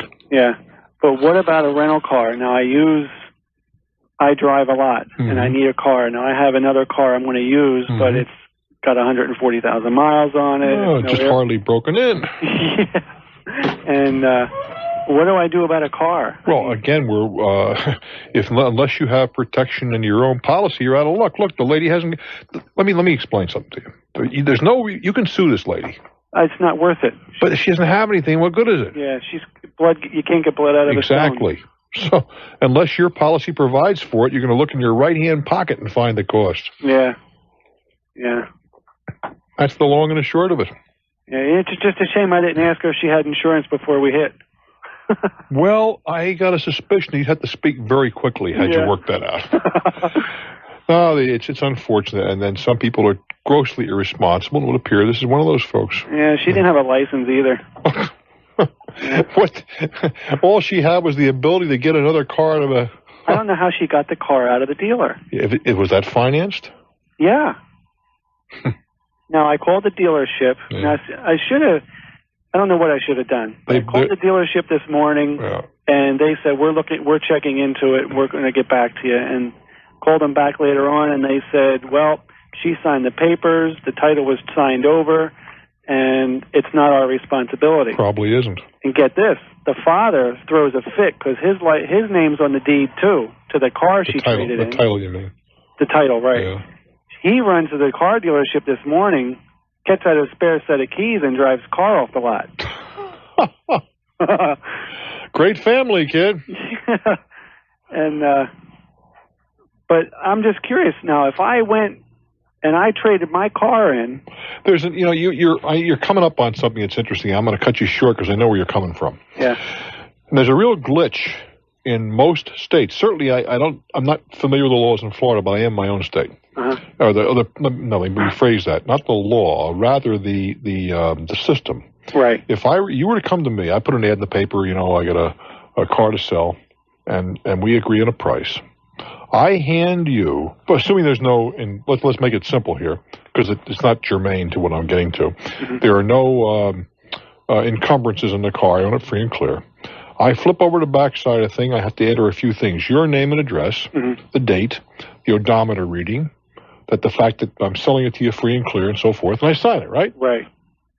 But there's nothing in that system until you go to a motor vehicle agency to register the car that anybody is officially on notice that the car was changed title. As far as the state that I live in is concerned, that's still my car. You go out and have an accident, and 2 weeks later you just didn't bother, you say, registering or whatever reason. When they go to that VIN number and they take a look, it's my car. Right. And I got to prove that I got rid of it. Now, what I've taken to doing, and I don't know if this is going to have any force or effect, but every time I sell a vehicle now, I photocopy the back portion after it's been filled out. Yeah. So I can show that I dated the thing, and here's the person I sold it to, and here's their address. Yeah. So at least I got something to indicate that I sold it, because there's nothing in the system that covers that eventuality. Yeah. Well, she took it from a car dealer, and she. Well, you see, the collision will probably be covered under some kind of a master policy he has. So that doesn't affect you any. Well, I mean, his insurance should transfer over to the car they bought, shouldn't it? No. Oh no. Whose insurance? The girl that traded in the car. Yeah, but it wasn't her car. It was her mother's car. Yeah. And the car's in her name. Yeah. So she's sunk. There would have been, had it been her car to her name, and there was a policy, the answer would be yes. Yeah. Yeah. Replacement vehicle, but the successor vehicle, replacement vehicle. Not in this case, no, because she never had the insurance to begin with. Wow, so she's in trouble. I would say that's an understatement of the afternoon. I wish you well, my friend. Thank you very much. I'm Bruce Williams. Stick around for more. More Talknet. Bixby, Oklahoma. Hello there. Welcome to Talknet. Hi, Bruce. Hi. Hi, my name is Lynn. Yes, ma'am. I listen to you all the time, and I need some advice. Let's talk, kid. Okay, I'm a housewife with 2 small children. I am getting ready to purchase a balloon business to work out of my home. And balloon business. You're talking about balloon bouquets and that kind of jazz. Balloon bouquets, yes. Helium balloons for banquets. And how does the business come to you, to your home, as opposed or contrasted to a traditional store where people wander in and out? Well, you order by phone. There's a yellow page ad, and you can order by phone, and I deliver the balloons. No, I can understand how that'd be the same as anybody, but I want to know how the business gets to you is what I'm driving at. You say just by the yellow page? Well, yeah, and right now she's got a yellow page ad. What you mentioned that. And then I'm going to be doing my own, local advertising. How much business is she doing? Well, she is working a full-time job right now. Without regard, that was my question. How much business is she doing? She's doing about $700 a month. Not real well, because she's just taking orders on an answering machine. And the only advertising she's doing is with her ad in the yellow pages. And she's not really giving it her all. I wouldn't say she's giving very much, Lynn. Right. How much does she want for this little gem? Well, she's wanting $2,000. And it comes with the costumes and, quite a bit of inventory. What costumes? Well, there's a clown costume and a bear costume. And these are the things you deliver it in? Yeah, to deliver it in, like to birthday parties and You're stuff. You're going to be hit with all the neighbors, Lynn, when you're going racing around in your clown. The rest of the stuff. All right. Okay. How much? No, wait a minute. Hold on now. Okay. You mentioned there's an inventory. A lot of Mylar balloons and a lot of the latex balloons. How much inventory? Well, I don't know exactly. I've just been told a lot. We're going through a broker. She's got it signed with a broker. A broker would handle a deal for $2,000? Yeah. I'm surprised. Yeah, and see, she signed with him for 2 months. And, she can't. I've talked to the woman, and she can't. You can't skinny around it because he brought you together, but right. $2,000. The business is worth virtually nothing. You're buying inventory. You're going to buy the tanks. Probably belong to the people who supply the gas. The likelihood is that you're getting a sealing unit, right, and you're going to get the regulator belongs to you on a tank, and the inventory. Whatever that's worth, that's about what the business is worth. At the volume she's doing, it's worth very little, if anything. Okay, well, the yellow page ad will be paid for. Like, she's paying quite a bit per month now for the yellow page. Well, you pay that on a monthly basis. She's going to pay it off. Well, regardless, my point is you're not buying very much, hon. Yeah. So do you think it would be better for me to, get a loan and start from the bottom up? Well, let me ask you this. What does she sell you? When does the next yellow pages come out? Well, in November. Well, you'll have to wait till then. Yeah. But you can go out and buy the stuff that she has, the clown suit and the bear suit and the rest of that stuff. And you can also buy out here in the Dallas area. I have an opportunity to go to this large celebration, evidently. Well, why in the world wouldn't you hang out for a couple of days, as long as you're making a trip? Well, I've looked at some of the prices for hotels and everything. Yeah. My wife works for one of the companies that gets hammered by you occasionally. Yeah. And so we're fortunate that we can come in and out. Yeah. But what do you mean gets hammered by me occasionally? Well, they like to get up in the air and they have a tendency of losing some luggage sometimes. You talking about, is it based in your part of the world? Yes, sir. You mean American Airlines? Yes, sir. I spent 10 minutes the other night talking about such a nice lady in Newark, New Jersey who was so cordial to me with American Airlines. Matter of fact, I wrote to Bob Crandall about it because she was so pleasant. I said to him the same thing I said on the air, that it's people like her. Forget about all the advertising and the rest of that stuff. This gal, for no reason, nothing to gain, didn't have a clue who I was, went out of her way to make things a little more comfortable for me. And it's people like that make an airline. When I think people do nice things, I talk about it. When people do dumb things, I talk about it. Right. Well, that's true in any business. That's absolutely right. You're absolutely right. But the people are what make the enterprise. Right. But in any event, you still ought to hang out for a day or two. For pity's sake, you're making that long ride. Well, we still may. My question, or a couple of them, never been there before. Uh-huh. Well, in a half a day, I mean, you're going to have time to leave the airport, wash your face, get a shave, and go home. Oh, basically. It's still up in the air whether to stay or not, but we can play that by ear. I personally don't have to be back at work. My wife and I don't have to be back till Monday. So I think you're very foolish if you don't hang around for a little while. Okay. I mean, all right, so you blow it for a hotel room. You can get a hotel room on a weekend, about $125, $130. Okay. And if you're off the air, we'll give you the name of a hotel that's in the neighborhood here that's a good hotel at that price range. Well, I've been looking through my... And by the way, your wife should get a break on that, too, 50% off because she works for the airline. She can do even better. Okay. But should we fly into LaGuardia or into Newark? My choice would be Newark. Into Newark. That's my choice. There are people who would disagree with that, but my choice would be Newark. I try to do all my flying out of Newark. I think it's easier. Okay, because where we're headed for at the Fire Museum and everything is down around Spring and 6th, I believe, is where the parade is. Downtown. My choice would definitely be Newark. Newark. Newark, come right through the Holland Tunnel and you're there. Okay. Now, is a cab ride out of the question there? Well, it's not out of the question. It's going to be costly, if that's what you mean. Well, that's kind of $30-$35, something like that. Versus renting a car, or is there? No, there's no subway. What you can do if you want to get off a little cheaper is you can take the Air Link from it's $3 a piece, I think, into the Penn Station in Newark, and take the PATH trains, which is $1.25 a piece, take you right downtown. Okay. So you could do that for $8. Do they stop along the way? The train? Yeah, it stops in Jersey City and a couple of places. Oh, okay. Well, no, I'm looking at from the time I land to where I want to be when it starts. Well, how much time do you have? Well, I have time to be there for a while. Well, I mean, it's going to take you an hour and a half to get in the city, an hour and a half to get in the city. That was my question. Time you get done fiddling around, it's been an hour and a half. Okay. But you don't have a place to stay. But your wife can get a break on that because she's an airline employee. Right, and she sends her regards also. Super. You have a fine time. There's some great restaurants.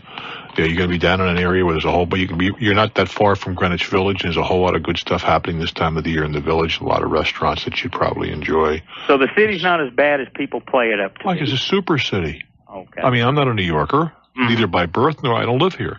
Right. But it's a grebe place to play. It really is. And I think you'd be a very foolish guy to go just getting on a plane, taking over the fireman and racing home.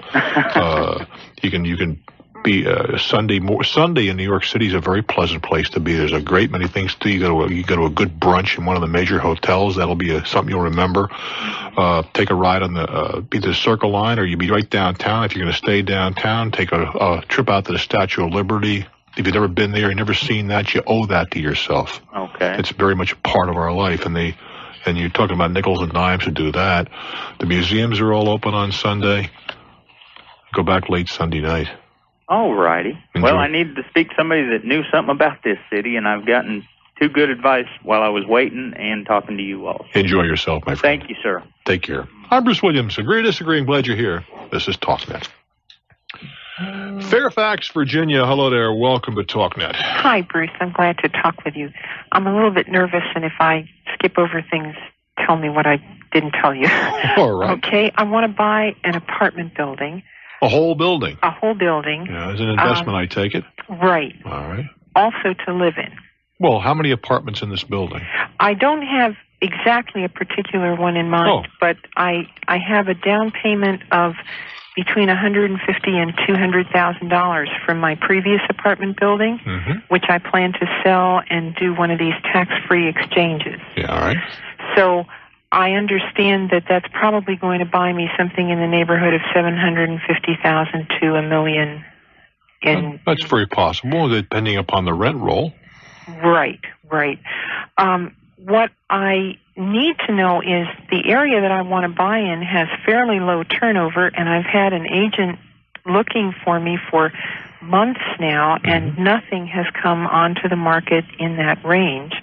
I called the county and got a list of all the apartment buildings on the tax roll in the county, and what I'm faced with is approaching the owners of these buildings that are in the approximate size range, and offering to buy their building. And I have a couple of questions. One is, am I best off to say anything about the fact that I would like to live in it, or to just leave that out? I don't think that matters. I don't think it's germane. Okay, all right. And then... What difference does it make to them? None, I guess. Okay. That's the answer to that question. Am I better off to make the approach through in other words, hire a real estate agent? That's a good question, and I think the answer is probably to have doesn't have to be a real estate agent necessarily.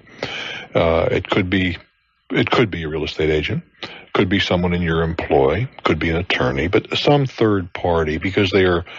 First of all, one of the nice things about a third party is when a question is asked, you're not expected to have an instant answer. You just have to go back to my customer, my client. When you're asked directly, you're expected to come up with a direct answer. And a lot of times you need a little think time. Otherwise, you're liable to come up with an answer off the top of your head that's not appropriate or not in your best interest. Okay. And furthermore, just the fact that you had to ask the question tells me I think you're better off with another party. Now, it could be a real estate guy. But in the case, if that's the case, you don't have to pay any 6 points to the person. Right. You can make a deal ahead of time. Right. As to whatever, on a fee basis or an hourly basis or however. Gotcha. And then finally, how can I find out what kind of multiple of the net rent or whatever is appropriate in this area? Well, I'm not sure there's any real answer to that. You certainly want something that is going to return more than the cost of the money that it takes to put the deal together. Right. And don't overlook your down payment. Oh, absolutely. In terms of return on that capital. Right. And of course, you deduct the whatever the value is of the unit that you're going to live in. You have to give credit for that. That's not a freebie. But on the other side of that, are you going to act as the building manager? I will be the resident manager. Okay. Then you have to plus and minus those things across the equation to see if it works. And I haven't a clue what apartments are bringing in your area, so it'd be specious for us to even get into that. Okay, all the books I've read about it seem to be for the kind of mom and pop apartment building I own now. How many units do you have now? It's just 4 units. Okay. And I've owned it for several years, so it now throws off net a little over $10,000 a year. Yeah, but see, that doesn't tell me a thing. Yeah, right. Unless you know what if it cost $3,000, boy, that is dynamite killer and wow. If it cost $1 million, it's You're right. Unfortunately, just raw numbers don't help very much. Okay, so you think I should have either a real estate agent or an attorney or somebody like that representing me? Yeah, I really think that you're better off doing that. And they should make the approach by written or in person or whatever. It doesn't matter. I have a client interested in purchasing your building. If you'd like to entertain such an idea, please contact the undersigned, and it'll be very specific and very brief. It can be very brief. All right. Thank you so much, Bruce. I do wish you well. I'm Bruce Williams. Stick around for more. This is Talknet. Larkspur, Colorado, it's your turn. Hello there. Hello, Bruce. How are you, sir? I am real well, thank you. I've been listening to you for years, and just now had an occasion to call you. Oh, I'm glad you called. What's on your mind? Well, I own a fast food restaurant in a shopping center strip. Uh-huh. And it's been there about 9 or 10 years. And the landlord's gotten very aggressive, and he's moved in a competitor. Very aggressive, huh? Yeah. You had no exclusivity in your lease? Well, that's what I was just going to ask you about. I have a clause in my lease that says owner agrees not to lease to a competitor whose size or style and motif is unreasonably similar to the herein tenant style and motif. Boy, that's a loose. Yeah. What you said you're in fast food, I guess, but what does that mean? It's a major franchise. Give me like a burger proposition? Ice cream and hamburgers. All right, fine. Now, what they move in? They're moving in a sub shop. I was going to say, I'll bet it's a sub shop. Yeah, and then he got a letter today that he wants to put in another competitor that's going to have also ice cream and hamburgers. That's it? He's another ice cream. I mean, what I'm getting at is not a sideline. That's what they're going to be doing? Well, it's a different company, but that's what they sell. I don't think clearly. I think in the second instance, the first could be, or the sub could be argued. That's a different commodity. The guy that you could say, well, look, if they're hungry and I'm the only one around, they're going to eat my stuff. Right. And that would not. That's a position that maybe could be defended. On the other side of that, there is a difference between sub shops and hamburgers. But another hamburger joint, obviously, he would seem he's in violation of his lease. Now, there's another side to that too. And that is, the more food that's in that strip mall, the more people are going to come there and say, hey, let's go down to it gets to be the place to eat. Yeah, but it's going to be in a better location than mine. Is that right? Yeah, I've been in the business a long time, and I've seen these other places come next to different operations like I have, and that'd be dead in the water. Well, how can you let them do that to you? I don't know. That's why I was asking what to do. I don't know what to do, Well, I think he's already told you, there's other people in there? Yeah, that's right. And what do you say? You say nothing to him. My lease prohibits this. Yeah. Or my attorney will say this to you. But that's what I'm questioning is what's it going to take? I mean, I don't know. When you go into litigation like this, is it... How long does your lease have to run? Another 3 years. With options? Yeah, 2 5-year options. And they're strictly your option? Yes. Not a question of you have an option, but you have to negotiate the rent? No, the rent has to stay the same according to the option. All right. In that case, I talk to the guy and say, look, I don't want to give you a bad time, but why even consider putting these folks in there? Because I'm going to do my best. I'll have to get an injunction against you to enforce the provisions of my lease. It's clear that this guy's in the burger business. I'm in the burger business. They're doing the same thing I'm doing. Well, that's what I was going to ask you. This seems so vague, like you say.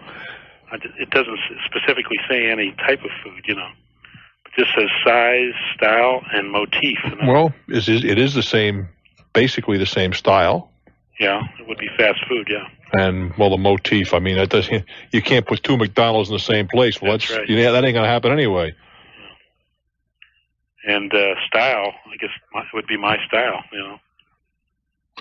If it were me, I would be talking to him, and if he wasn't completely amenable to turning this thing off, I'd be in my attorney's office immediately. Don't let the thing get ahead of you.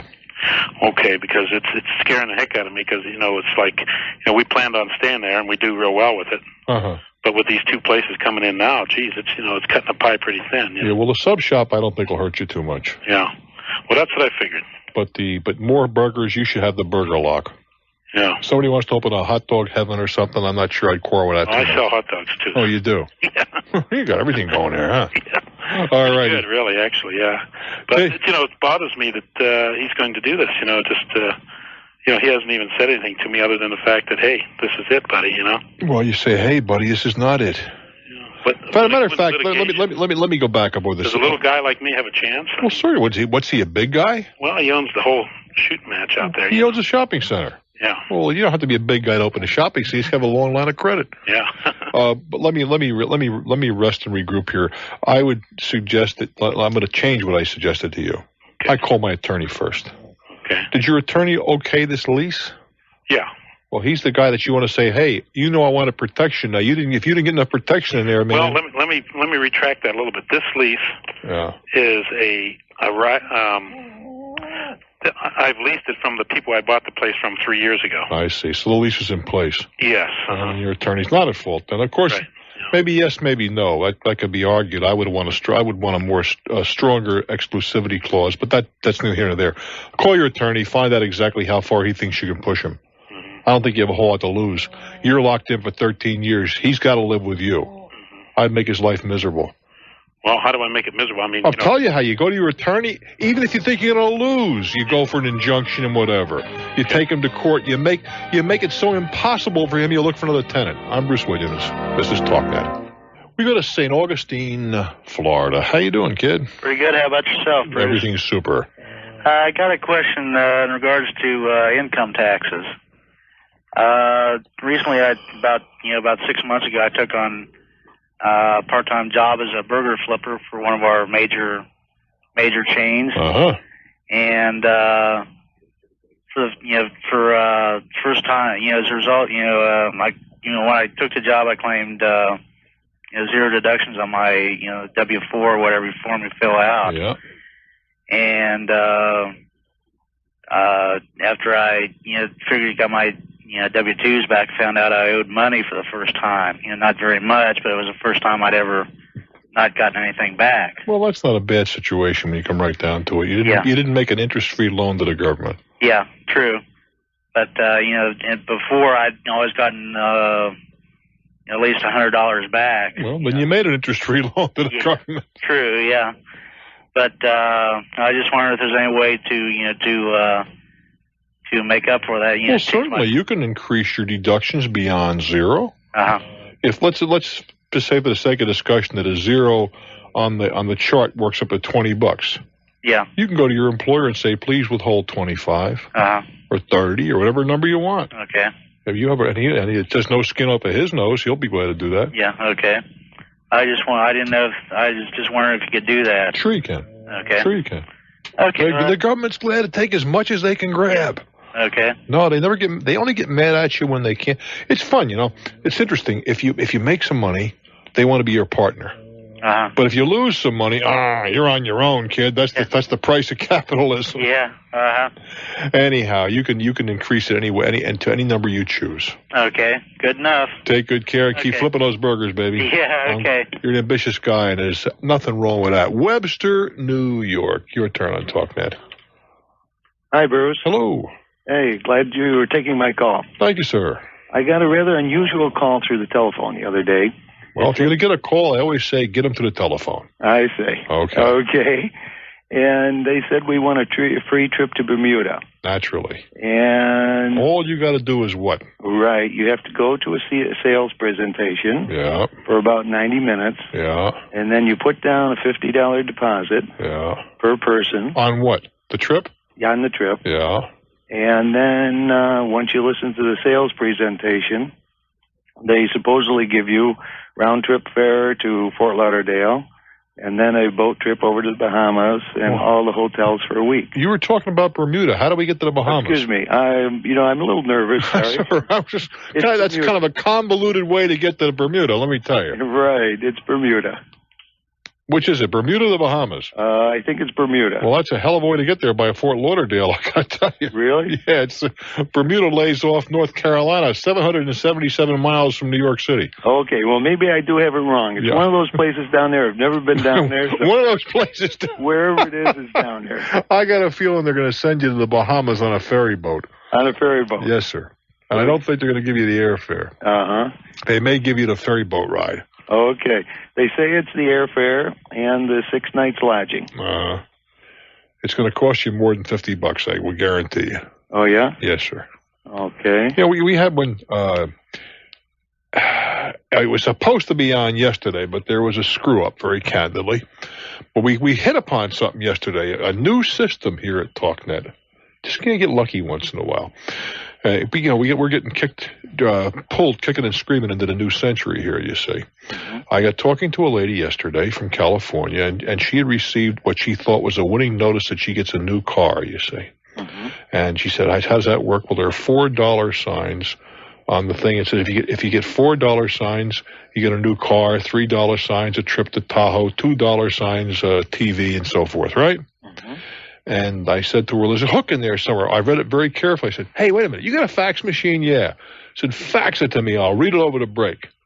Well, I read the thing, and I found the hook, and I had her stuff right in front of me 5 minutes later on the 3,000 miles away. I got a chance to look at it, found the flaw, how they took themselves off, because you're telling me one thing, but I don't believe what you're telling me. And that doesn't mean that you're wrong.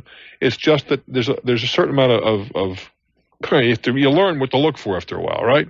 Well, maybe. And in about 10 seconds after we get back, I'll tell you what the hook is there, and maybe you can find it in yours. Fair enough? Okay, I think I found it. Okay, well, we'll find out what you found in just a moment. I'm Bruce Williams. This is Talknet. I'm chatting with a gentleman in Webster, New York. He has got a solicitation on the phone. All you got to do is come and watch a timeshare pitch. Pay us $100 and we're going to send you to the Bahamas for 6 days and a cruise and airplanes and a whole bunch of other good stuff. Now, you said you think you found a hook. What was the hook? Well, there's one sentence in here. It says a deposit is required to hold your reservation, and this will be partially refunded upon the completion of your trip, and then the total cost to you will be $50. So it sounds like I might have to put down a large deposit and then receive that money back after the trip is over. Yeah, maybe. Well, you see, the one I have to take a look at it. You see, the one that this lady sent me yesterday very clearly said a series of $4 signs, and her dollar sign was $sign, $sign, sorry, $sign. $4 signs, right? Only she didn't get $4 signs. She had a series of 3. Broken, you say? Yeah, right. And then if you looked at the odds, it was 50,000.009. No, 500,000.009 to 1 against the car. But it was 1 to 1.00009 to win the trip to Tahoe. Now, what do you suppose she's going to win?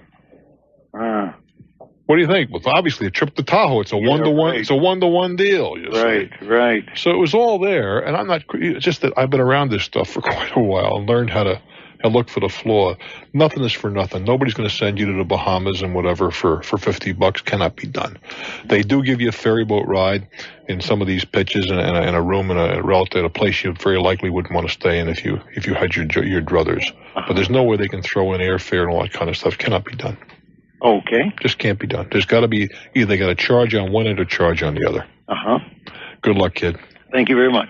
The free lunches, a little hors d'oeuvres during happy hour maybe, but the free lunch, no. Hartford, Connecticut, home of WTIC. Hello there. Hello, Bruce. How you doing? Fine. How are you? Okay, kid. I thought I'd give you a call tonight. I've been listening to your show for quite some time, and I found that you're one of the wiser people that I've known. Well, thank you very much. My situation is this. I'm out of school now, and I'm contemplating going into law school. All right. Are you just out of college? No, I've worked for about 2 years. Okay, you're about 24? Right. All right. And we got more lawyers than we have fleas on dogs right now. I know. But I guess they don't operate on a supply and demand system. I guess No, they keep making more demand when the supply increases. They're making a living somehow. A lot of them aren't. Really? That's right. You ask any established lawyer how many kids are applying to him to go to work, in any capacity they can. Yeah. And how many people are leaving the profession because they can't make a living. It is not the career of choice, not because it's not an honorable profession, right? But it is clearly overpopulated. Clearly. Well, my circumstance is this. I've been accepted to a number of lesser-known law schools in the New England area, including University of Bridgeport, Western New England, Vermont Law School, and Franklin Pierce. Okay. From what I can gather, Western New England is probably the best. Well, we don't want to pick a school here on the air. Okay. Given they're not a Harvard or Yale, I understand that will probably impact my opportunities when I graduate. It'll severely impact it with regard to the major firms. Okay. You won't be considered in all likelihood. Okay. But if you're going to be a private practitioner, I don't think it matters a whole lot. What I wanted to ask you was your prognostication of the legal profession. I think it's overpopulated. 1 in 4 attorneys that are practicing at law as we speak have been practicing under 5 years. Wow. That means that there's too many lawyers chasing too few. That's why you have this. I had this discussion last night with an old friend, a guy who's been practicing 30 years, certainly. 30 years, I guess, 31 years, all right? And I was talking about some of the recent cases.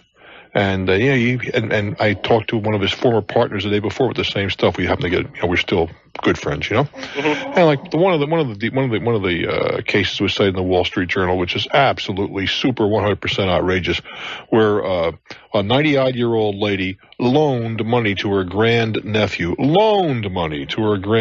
right? And the kid went out and bought a car, got hyped up, junked up, and cracked up the car. And they sued the old lady for loaning the money. That's terrible. And they won $9,500,000. That's absurd. That's a disgrace. That's absurd. Another example was the thing with the Lloyd Bridges. Lloyd Bridges is an actor. He did some commercials, talent, right? Right. And they held him responsible for what was in the commercial when the company went broke. Well, it's also patently absurd. It seems like they're just trying to make a buck. Well, it's not a question of making a buck. The problem is that there are so many attorneys. You don't have this kind of problem in Japan because you don't have anywhere near that number of attorneys floating around Japan. Okay. And I'm not. I'm a fan of the law, and I'm very much in favor of using attorneys properly. Fair enough. Fair enough. But it's rather expensive venture to advertise in this publication, and when you see it, it's four color. A lot of ads as a planning guide. Okay, I understand. Okay. This is a high-class, glossy, slick proposition to a very narrow clientele, but the clientele you're trying to attract. Right. So far we're together. Okay, I thought I could explain that first before I get into this. We placed an ad with this company, and I had to have the artwork done in 2 weeks, very rushed, which we did, and it was all the way back in September. The promised date for the ad to run was the beginning of November. Well, how often is this thing published? Well, now this was a special deal where it was to run for 8 months at a reduced cost. Well, you didn't answer my question. How often is this thing published? Okay, normally it's published once a year. All right. But they... How do you run for 8 months once a year? Well, they put an insert into this, and they reprinted new copies. How does it get distributed? Well, they're distributed through these independent franchises. Maybe I'm missing something. How do you distribute something that's published once a year? Well, no, what they're doing is they're putting an insert, a separate sheet, a page, into the old book, okay, that has already been running for this year. How does it get to people? It is distributed, it's actually mailed right from the publisher in another state. What you're telling me, wait a minute, maybe I'm missing, forgive me, all right? You're telling me that they published the thing on, let's pick a date, January 1st. Right. And around April 1st, they have already sent a ton of them out between January and May 1st. Exactly. But then they go out and they stick an insert in into the next 8 months issue. Exactly. And as fast as a lady's name gets on the list, they shoot out one of these things to her. Exactly. All right, fine. I think you know which one I'm talking about. No, I got you. Go ahead. So, as time went on, I wasn't hearing anything, and I called, and at that time it was already 2 weeks late. And they told me that, they had an ad that was bad. Okay. Bad? B-A-D? B-A-D. Yeah. Okay. Which, as far as I'm concerned, is that's not my problem. I'm not sure that's why it's late, because of a bad ad? That's the excuse I was given. Now, already we're in a breach of contract here, okay, because it was supposed to come out on a specific date, okay? Is that date very important? Well, it is when you're paying for it month by month. I mean, you're paying for it, and it's only to run a certain amount of time, okay? So we're already over a month now. So are you saying that of the 8 months remaining, it's not going to be inserted in month 1 of 8? Right. You've been shortchanged 1/8 of the distribution, theoretically. Exactly. All right. Exactly. So as of 1 month, which was last week, I called them and I complained, and I told them that I was going to withhold 1 month's payment. Now you got to understand, already 2/3 of the balance has already been paid. Right. So I deducted. I got you. I understand. Okay. So. And they got upset about this. No, they didn't get upset. They didn't say anything. Now, I have been going through some of the stores where this is supposed to be displayed, and they haven't even gotten out there yet, which is part of the contract as well. Okay, they're supposed to issue the new book. Oh, you're telling me that they're in breach. So where are we going with all this? Exactly. All right. This is what I'm getting at now. Now, there's another advertiser who is also on this particular one page, and what we're upset about is the fact that they inserted the page in a obscure part of the book, not even in the section in which it should be. Was it supposed to be inserted in a specific section? Yes. Well, you would think, No, not what you'd think. I don't know what it says in the contract. Now the contract doesn't say anything. Well, they can insert any place they want to then. Well, I talked to the assistant to the president of the company today, and she told me that the representative for her subordinate, okay, was supposed to have told me that at the time that I signed the contract that this ad may not be placed in the place in the book where it would be most useful, okay, and neither did they tell the other advertiser the same story. Yeah, but in the ad, look, you're talking. You see, I understand what you're telling me, but it looks to me like this comes down to some pretty clear. Where they put it in the book is their business, whether you like it or whether you don't, because it was never addressed. Yeah. Well, they admit that they should have told that doesn't matter. They may or may not have admitted that to you. They may not admit that if it goes to court.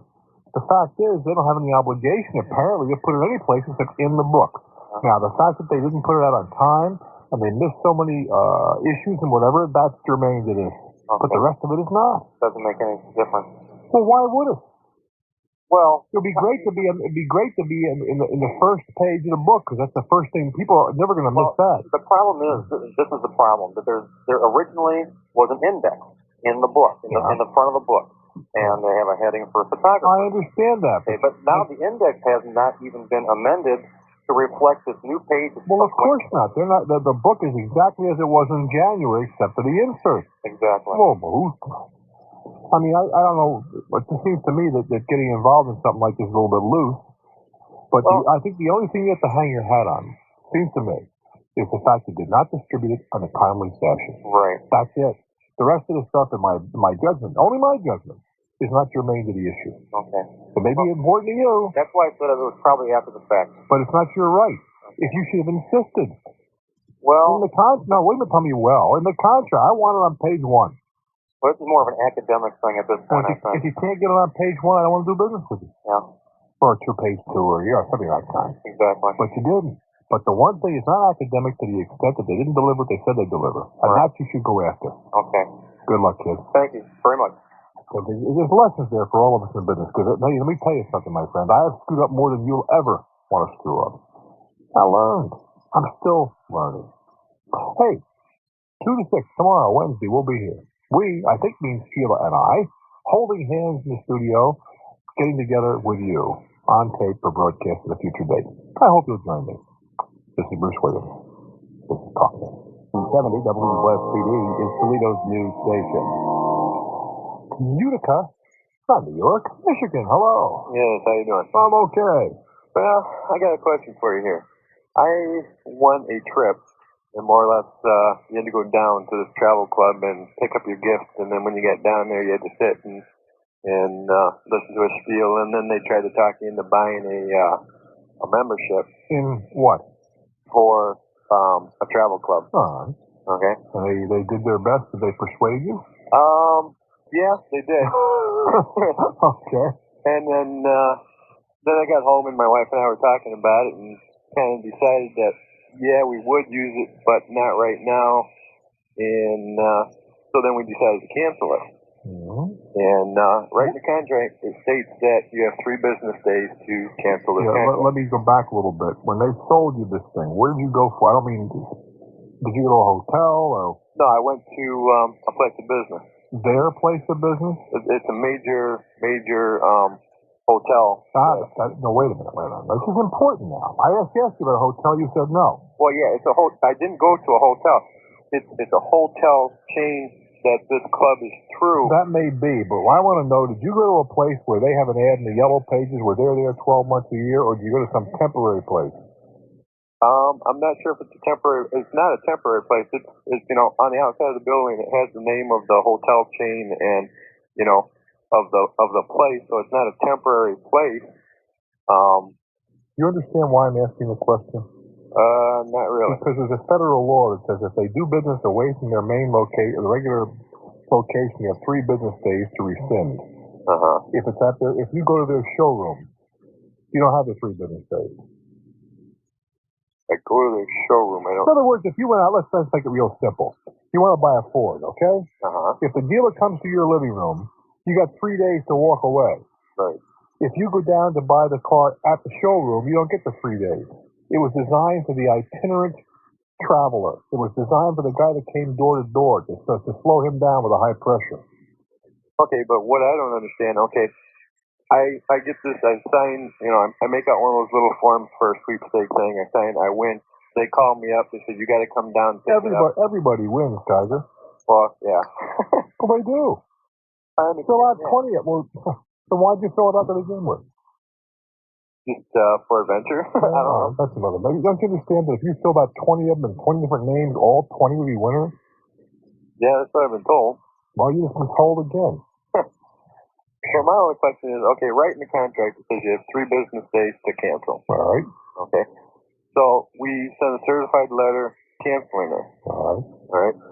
A couple weeks later, we get a note in the mail from this place saying this contract is not cancelable. You cannot cancel it. And my only question is, all right. What does it say about cancellation? Exactly. That this contract. No, you have it in front of you? No, not right in front of me. Well, I'll tell you, we're going to take a little time out here. Can you find it in a minute or so? Sure. Or you scurry out and find it. I want you to read that particular citation to me. Let's see if we can be of some assistance. If I Bruce for you, trap. We'll talk then. 35 degrees at News Radio, 1370 WSTD.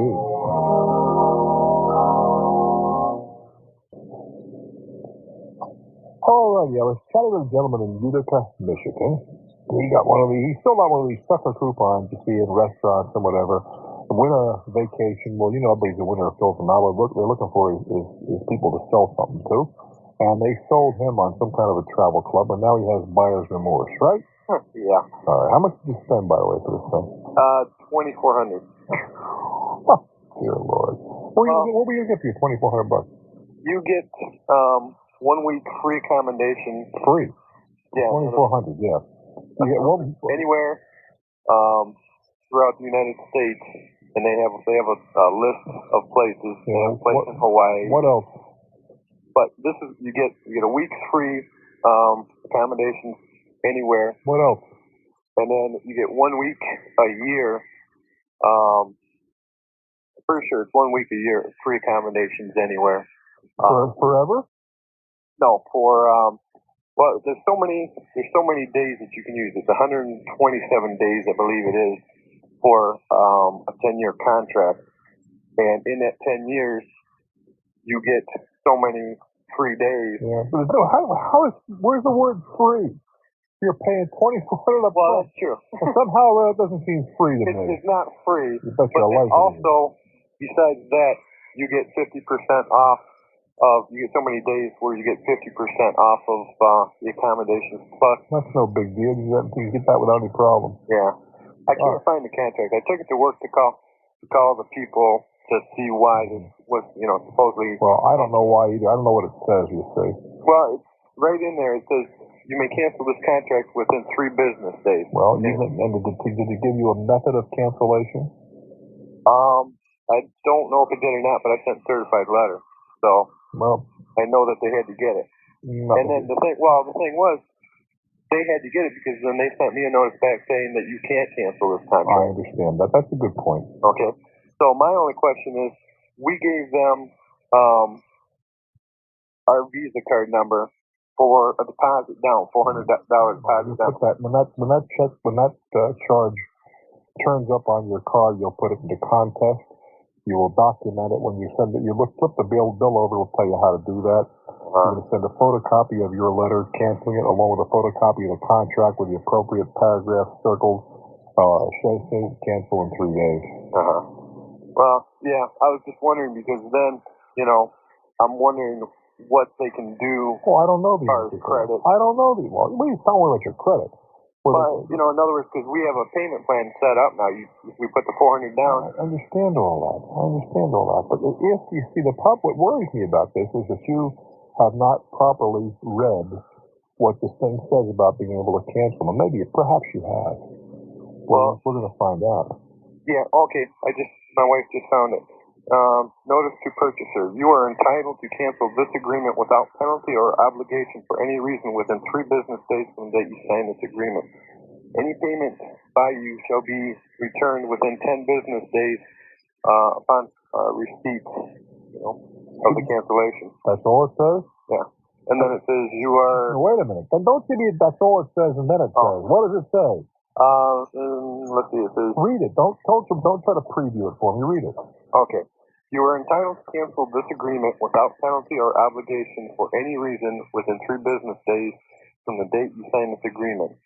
Any payment made by you shall be returned within 10 business days following receipt by the seller or your cancellation notice. You may mail or deliver a written notice to seller. If mailed, it must be postmarked before midnight of the 3rd business day after you sign the agreement. Did you get it in 3 days? Oh, yeah, we did it the next day. All right, then you have very little to worry about, it seems to me. Do as I described. I was just, Well, I don't know what they may or may not do. You're asking me to speculate, son. Yeah. I mean, I'm glad you canceled. You were stupid to begin with doing something like that. You were! I mean, you were looking for... a big place. I mean, if I were to tell you the name of this place, Wouldn't matter. This is one of the biggest places in the United States for hotel chains. Whoopie-doo. Yeah, but it's running like a shyster thing. But what I'm trying to explain to you, how old are you? 29. Okay, well, it's time you learn now. The free lunch went out about the turn of the century. Well, yeah. Nothing is for nothing. Well, no, but you agree, but you thought you were going to win something by one of these little... You probably saw it in a restaurant or some little... for your little box. Well, if you believe that those things pay off, son, I got a bridge I want to talk to you about. Furthermore, there's a guy with a whiskers going to be working here next month, this month. But we can work on him. Please. Okay. You're looking for something for nothing. It's not going to happen. Well, I wasn't looking for something for nothing, but a little prize to go along with a discount that... Cut me a break. And you see, you're still sucked in with it. It's free, this. You went for that. You're still in that mindset. Yeah. There's nothing free about that. And I'm picking on you deliberately because I don't want to see you get stung again. Yeah, well, it won't happen again. No, don't say that because I'm a lot older than you are. I still get stung. Don't tell me it can't happen again. You're the easiest guy in the world to nail if you don't think it can happen again. Heat of the moment, I guess. I don't know. Oh, well, that's no big deal. But the point being, you do as I described. Flip the bill over. Send a copy of the appropriate stuff to the thing, and also notify them if you put the matter in contest. Okay. I wish you well, kid. Thank you much. People are still looking. As long as they're looking for something for nothing, they're there to be sheared. Tomorrow, 2 to 6 Eastern Standard Time, we're going to be here taking those calls off the air at 800 Talknet. I hope you participate. I'm Bruce Williams. You bet. This is Talknet. Peoria, Illinois, it's your turn. Welcome to Talknet. Hello. Hey, brother, how are you? I'm just fine. I'm always recommending your show to my friends. Now I'll get a chance to ask them tomorrow how many heard me on the show. There you go. What's happening? All right. Last Friday, I paid a bill at the out-of-state college. Uh-huh. And today, my wife got a call at home, and they said, gee, their bank deposit bag had gotten stolen, and they wanted us to send them another check. Oh, nothing wrong with that. It happens all the time. They are supposed to follow their own paper trail when they can. Right. My question is, do I delay? No, what for? What are you worried about? Well, in case the check comes back. Suppose they do. Suppose it does. So what? Okay. That's your problem. I'm out 2 payments. No, you're not out 2 payments. Why do you think that happens? Well, if the bank clears the check and takes it out of my account. You mean if the college deposits the place? No. If the person who stole the money. Well, then it's fraud. You call the bank and say, you just got a fraudulent check. Credit my account. Oh, okay. Because I was concerned whether I was going to have to fork over for... No. Look at it this way. Look, how many people... The check was made out to a college, right? Right. How many people are going to deposit a check made out to a college to their account? How can they do that? Well, if they had already stamped the check. Even if they had to stamp the check, what are you going to do? Open a bank account? The State University of Wisconsin or something? Jeez. Okay. No, any cash that's in there, they lost. Yeah. But the checks, you have nothing to worry about. Okay. Okay, Dave. All right. Thank you. Take good care. On the one hand, people are paranoid. Here's a guy who's worried about a college tuition check. The other guy is busily sending money off to for a free room for $2,400. I will never understand this. I got to go to line D. Would you put 14 back on hold, please? Because I goofed. I mean, this computer. Oh, dear, I got out of the dinosaur age. Hello there, Buffalo. What's on your mind? How you doing, Mr. Williams? I'm doing fine, thank you. Appreciate you taking my call. I've been listening to your show for a couple of years now. I've got a question on you here. What's happening? I, about 2 years ago, changed professions. I was about 30 years old and decided to try the financial world. What do you do? Stockbroker. Oh, well, boy, you got to try. with a major Wall Street firm. Things have gone reasonably well. I don't think I've got many complaints. I've built a pretty fair clientele, and I'll make some pretty good bread this year. I'm getting a little frustrated with the same old pitch that you have to make to attract new clients to a business. I'm sure you get those calls. Oh, I get dozens of them, and I probably ignore 99.9%, as most people do. Yeah. It's the 1/10 of 1% that you're shooting for, Tim. No, absolutely. And I haven't given up. I mean, I continue all the methods that the firm teaches us. Since I have some respect for your opinion, I thought I'd call and see if you were going to make a decision like that. Like what? To become a stockbroker, let's say. Yeah. How would you approach the market? Well, what do you mean by that? Well, I mean, cold calling, just picking up the phone and calling people is not only a pain in the rear end, but it's becoming intrusive. People are taking great offense. No, it's not becoming intrusive. It is and has been, but I will tell you very candidly, I did it. Okay. When I was selling insurance, I used to walk up to people on the street. Okay. Can you believe that? Well, yeah. I'm deadly serious. We would stop people in parking lots. We'd go to car wash lines and rap on the window. We had to get 25 new names a day, every day, and turn into our manager. I could give you the pitch. 30 years later. You think I'm kidding you, huh? No, I believe you. Good Lord, it's more than 30 years ago. Hello there, I'm Bruce Williams. I represent Blank Blank, the world's largest insurer of automobiles. Tell me if you can find a better deal. More coverage for your money, great service, and save a dollar. You'd want to know about that, wouldn't you? Of course you would. What I'd like to do is take your name and address, and when your present policy expires, and I'll give you a call about a month before and give you a quotation. And when I do, I'm going to give you a brand new free road atlas just like this one. Isn't this great? Yeah. I'm sold. Pardon? I'm sold. Honest to God, I did that I did that month in, month out. It was called dating. Yeah. Expiration dating. Yeah. Now, I had a colleague who was still in the business, and clearly I'm